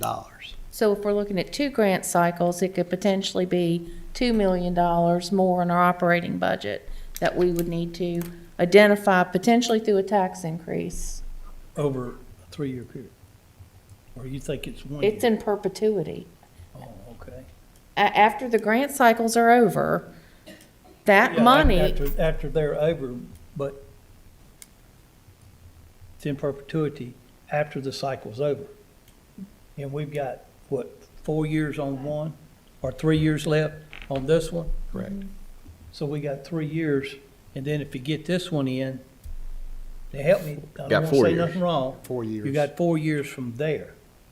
So the money part is going to be, for next year, if I understood you right, it was like 1.3 to 1.5 per year for the next 3 years. If I wrote it down right, correct? 1.3 to I'm not sure about that. 1.4 is When I what got wrote. to the, Well, Mike, what? I wrote down 1.3 to 1.4 million moving forward. That's what I got. That's the way I understood it. And that was for the next 3 years. yes, as Mr. Willow said, it's I forget the terminology used, a graduating scale. That's, last year, the 6 positions were waived. This year, the county is Gotta pick up. responsible for 137,000. Next year, that number certainly will be greater than 137, but I don't know exactly what that number would be. It's a graduating share that's paid in over the next 3 and 4 years. But you gave the number out at first, help me, 188 for this year. Correct. That's the 137 plus keeping the other 2 on that we're leaving, Correct. correct? Yes. And then it goes to the 137 and then the 160. Correct. Okay. And And that comes then- up to the, Based upon just the number of, talking about salary, and because we did factor in benefits in this, gets to that figure of about, maybe is a major set of $1.5 million, 1.4, 1.5 million. And certainly as Mr. Whitlow was expressing there, other cost of living costs and those things, we did not figure that in there. that's but, not figured in, a car or anything, insurance. But we're giving them the used police cars. Correct. So we're not buying the car. It's just, us to sit here and it's all about money, the root of all evils, right, Sheriff? Definitely got to step up. You guys see it on national news. Isn't that- You guys see it on isn't that right? national news. Is that what it is? I'm sorry. Isn't that what it is? Go ahead, I'm sorry. You guys see it on national news. What's your number? These horrific shootings happen. The national news is going to come in here and eat y'all alive because we're sitting here talking about a couple $1 million. They're going to eat us alive. Mike said it perfect. Blood on your hands. You put the SRO in the schools The school system have all the schools as secure as they can possibly do. We've done our due diligence to protect the children. It's in our mission statement. Go back and read our mission statement. I encourage this board, Lori will use the word courage. Use your courage. Don't be afraid of the citizens when it comes to raising taxes to protect our children. Of course there's going to be some that don't support it. I've got friends that fuss at me all the time about these SRO positions. But it is necessary. It's the world that we live in today. We've got to protect our children. And I encourage this board to move forward in trying to get an SRO in every school in this county. Okay. It is the best money you can spend serving on this board. All right, we have a motion already made on the floor, and I probably, for the benefit of our clerk, if we can get some clarification. Now, this motion, is what Mr. Mitchell said, 25,000 out of contingency fund, then put it on a referendum. We put it on the referendum, but I do think we need to, part of this motion, the school has got to have some more skin in the game. So we need to ask them. But we fund the schools, Chairman.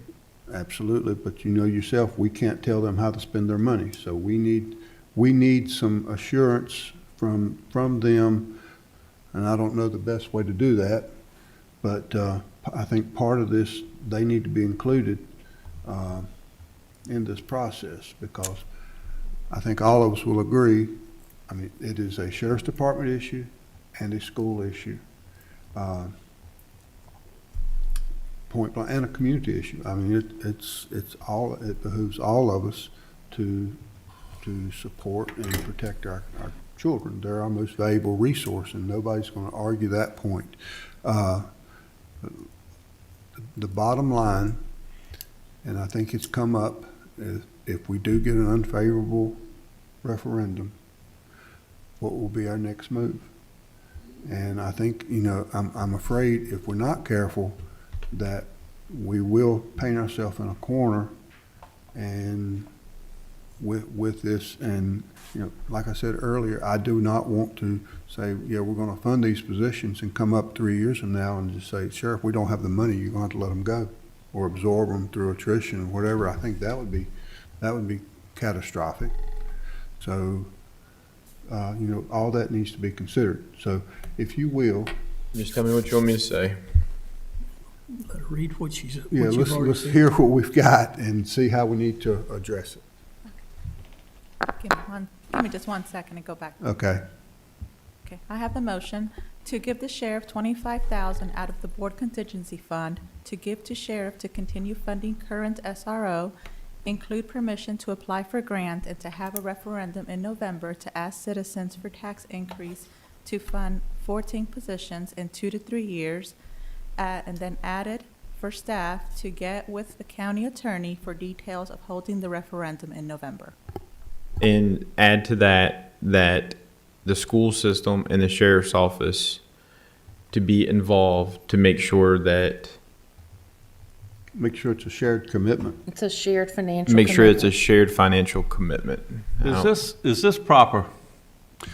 We What don't I'm trying know. to say is, we've been presented with a budget. Now we extend ourselves out a little bit further. And this is not in the budget.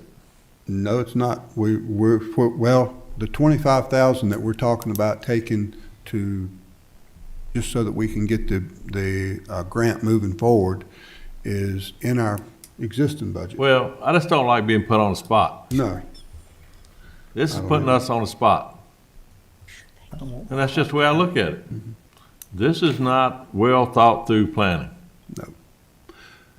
We're on deadlines. That's the only reason I made a I motion. know we got a deadline, but this should I mean, I come up agree with long you, before Mr. this, Cunningham. long before Yeah. the deadline. I agree with you 100%, but we got deadlines. Well, There's a deadline I for the can't referendum. help There's a deadline deadlines. for the grant.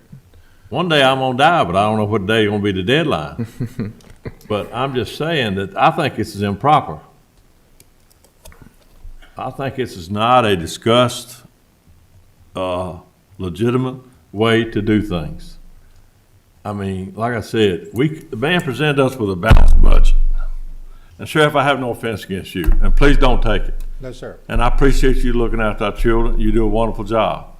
But I take, this is just dropped. Now, you know, we need to have more time if we're gonna discuss this thing. That's just the way I look at it. I agree. I mean, I come in here like a horse with two blinders on. Now you done throw my blinders off, now I got headlights coming everywhere. And I just don't think it's proper. I really don't. Because like I said, these people, our people worked on a balanced budget. And now here we are again, you know, we're gonna drop something else on it. Now, I don't think that's fair to Chris, I don't think it's fair to the administration, and I really don't think it's fair to us. That this is dropped on us. And, you know, you may disagree with me, and that's just fine. But by God, I'm gonna have my say. And like I said, nothing, Sheriff, you do a wonderful job. And please don't take this offensively. No, sir. But I just, you know, we come to these meetings, we're supposed to be prepared, everything laid out for us, we're supposed to vote and let it go. But this is not prepared. And I understand you're on a deadline, but this is not prepared. So, okay, go ahead and take a vote. I would like to say this, Mr. Cundiff, I respect any decision y'all have to make, but as far as preparedness, I had been bringing this forward to multiple meetings and discussions that I was going to be pursuing the request for this. So that's been discussed in a couple meetings that I have been in. Of course, other people had agendas that they were moving through themselves, but I didn't surprise, myself personally, didn't surprise anybody with what the request would be. The deadline did catch us, but. Yes, sir. Yes, I understand that. Yes, sir. All right. Mr. Chairman, can I interject? Go ahead. Yeah, I need to interject something. The consternation up here is tremendous. May I suggest, in discussion on the second of the motion, that a plausible solution could be to marginalize this grant opportunity, that, meaning by that we would do away with this second submission. We could look towards getting advice on going to referendum for a tax increase of a certain amount to cover the SRO positions. If that is approved through referendum, then it's funded, and if it's not, we can decide whether to put a certain number of SROs in the schools or not. The grant is just, I think, what I'm hearing, it's the slippery slope. It's timing. Mr. Cundiff, you're exactly right. It's timing, it's pressure that we don't need right now with our budget. We haven't even gotten into our budget yet. So that is a way to mitigate this. Now, is it gonna, we could probably pull down some money through the grant, obviously, but the consternation that's going on up here, you need a remedy, gentlemen, to get past whether you're gonna do the grant or not. And if the overall outcome is to have an SRO in every school, the grant's conduit to that, but it's not the only way to achieve it. So if you want to put it back on the citizens, do the referendum, get an answer, and then if you have permission to do a tax increase, that tax increase would be articulated in the referendum, and it would be paid for accordingly. The grant's just mucking this up at this point because of the timeline and the deadline, and us feeling like we can't do our due diligence. I've got a solution. Now- First of all, I just want to address Mr. Cundiff. They proposed a balanced budget.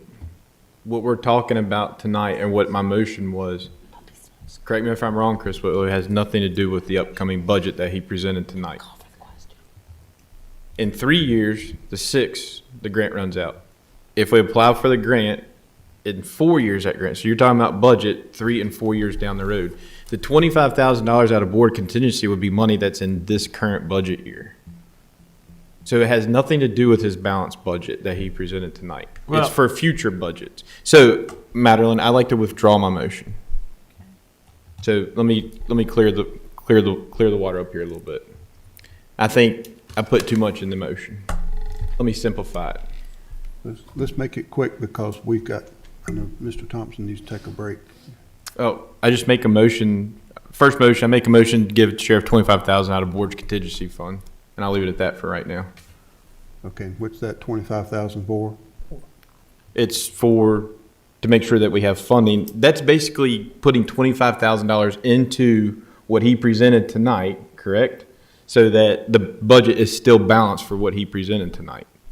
That's how I understand it. Yeah, but that money's still gotta come somewhere. It's Well, I in know you're talking this about the year's contingency budget, fund. Mr. I Cundy. understand that, but Because that's all he needs is a 25 This- grand to make sure that it's funded for next year. this is not the grand scheme of things. There's already, Yes. I don't know, I'm Yeah. confused now. I We're don't we're gonna take a brief recess and take a take a break 5-minute break. and I gotta have some food. yeah, and let, cool off a little bit and clear our heads and try to get back to order.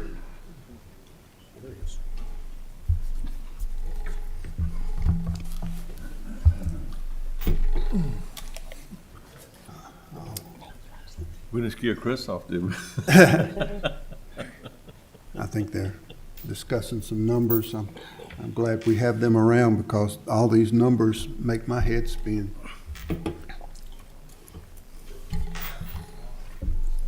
That number's not, that's not a real number. We're gonna have a little something tonight. I'll eat a bunch of cookies. What is the real number? That's my supper. 2 Dr. Peppers, I'll Well, be up to 180. Kathy's been wanting that, chicken basket Dairy Queen, got them onion rings and french fries. So I was gonna surprise her, but I hope I get there for the close. You had one? And that's just, You had one? that's just, We don't need to be doing this. Have you had Mics are on, chicken fellas. basket from onion rings and fries? Madeline said, make sure, remember your mic. Oh, Mics are on. oh, okay. it's gotta go to referendum. That's all y'all had to It's gotta say. go Just forget I asked. to legal to tell us if we need to do it. But what I'm trying to do is slippery slope maybe, Oh, Yeah. and it might not And you be can't do allowed. It operating. might not be. Hey, I made a motion. People just, that's why we have discussion. I'm gonna withdraw so we can go home, let staff have time to do it. But Marty, we gotta get to the right place. Yeah, and I'm good. I'll just withdraw it completely to give staff time to do what they need to do. It's fine, I'm good.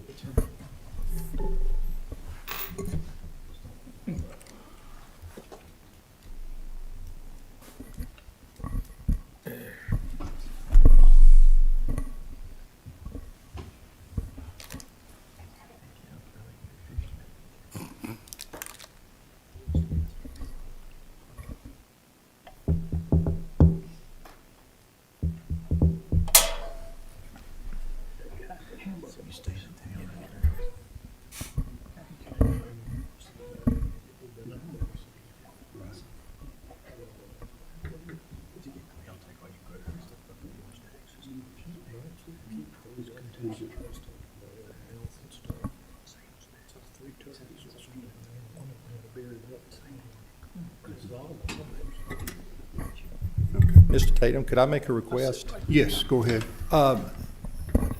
In further discussion, I'd like to make the request that certainly the board take into consideration the, giving us the okay to proceed with the grant deadline. Let us make a phone call tomorrow to our grant manager and find out when the county would be beholden to that. Is it the fact that the grant is submitted or not until May, until we find out if we've been accepted and get the specifics of the grant that, and if that's the case, we will not submit the application on Friday unless the understanding is they can, when we receive the grant in May, the acceptance of it, then that at that particular time, the board would have to accept that to lock you into the grant. Okay, so our motion, our action it would have to be contingent on us being able to, for you to be able to bring this back to us for our final approval before we get locked into it. It wouldn't be this week, but Correct. May. What's your thought? We got a motion on the table, We've got though. a It's gotta motion be on- dealt with. He Either withdrew he it. can pull it. He Okay. withdrew. I withdrew it. Okay. Okay, Madam Clerk, hate to do that to you, but Mr. Ronald Mitchell has withdrawn his motion from earlier. And, okay, do we have any other further anything else on the floor? I mean, right now, as you heard what the sheriff said, that he can make some phone calls and try to find out if we want to make a motion to give them permission to move forward, make it contingent on us having the ability to give thumbs up or down at a later date.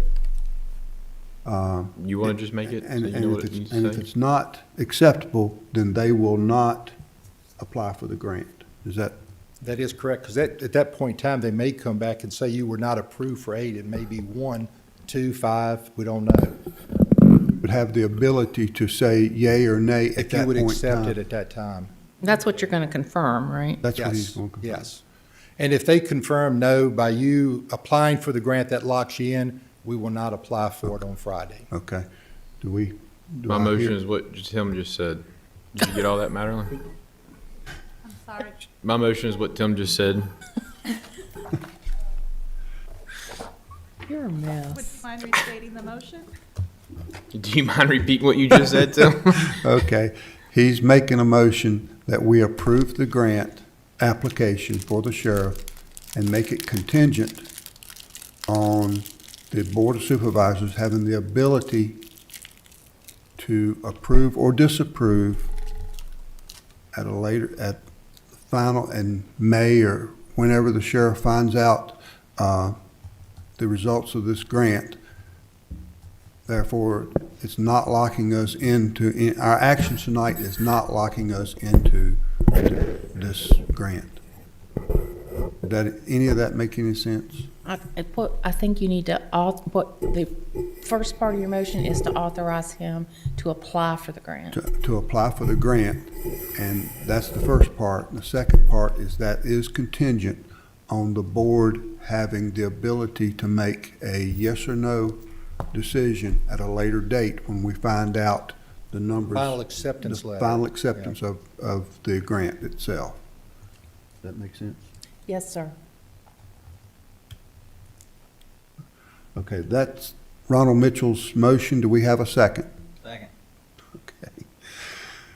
Without any further discussion, Madam Clerk, can you take a roll call, please?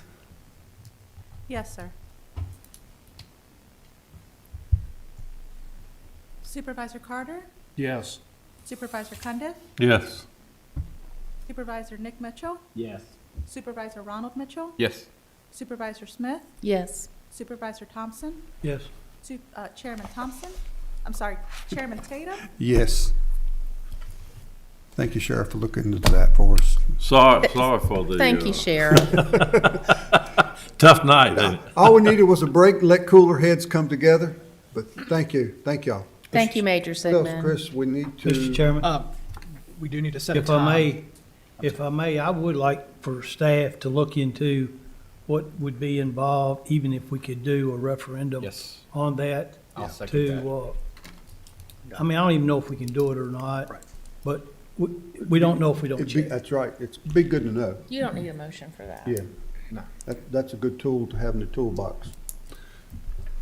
Got anything else? Yeah, other than setting a time, if the board for next Tuesday, that's the 14th, to have time Next Tuesday. for the work session, one of the work sessions, I guess, on the budget. So if a preferred time. Better do, So it's on the 14th. because I've The got my fire 14th, meeting next that night. Tuesday. Tuesday. What time? That's what we're trying to see. Three. He I've said got thir- fire meeting that Three. night, so the earlier the Three, better. three. Three's fine. 3 o'clock? 3 o'clock, good with everybody? 3 o'clock on the 14th? Does that suit you, Mike? Nick, does that work for you, bud? I'll be there when I get there. Okay, Just need to recess till 3 okay. on the 14th. All right, in that case, our meeting will be recessed until Tuesday, March 14th at 3 o'clock. Y'all really aren't Maddie, gonna thank miss me. I you know it. for hanging Y'all with really aren't us. gonna miss me. Y'all don't have to lie to me. Oh, stop it. Golly. Are we adjourned? Chairman?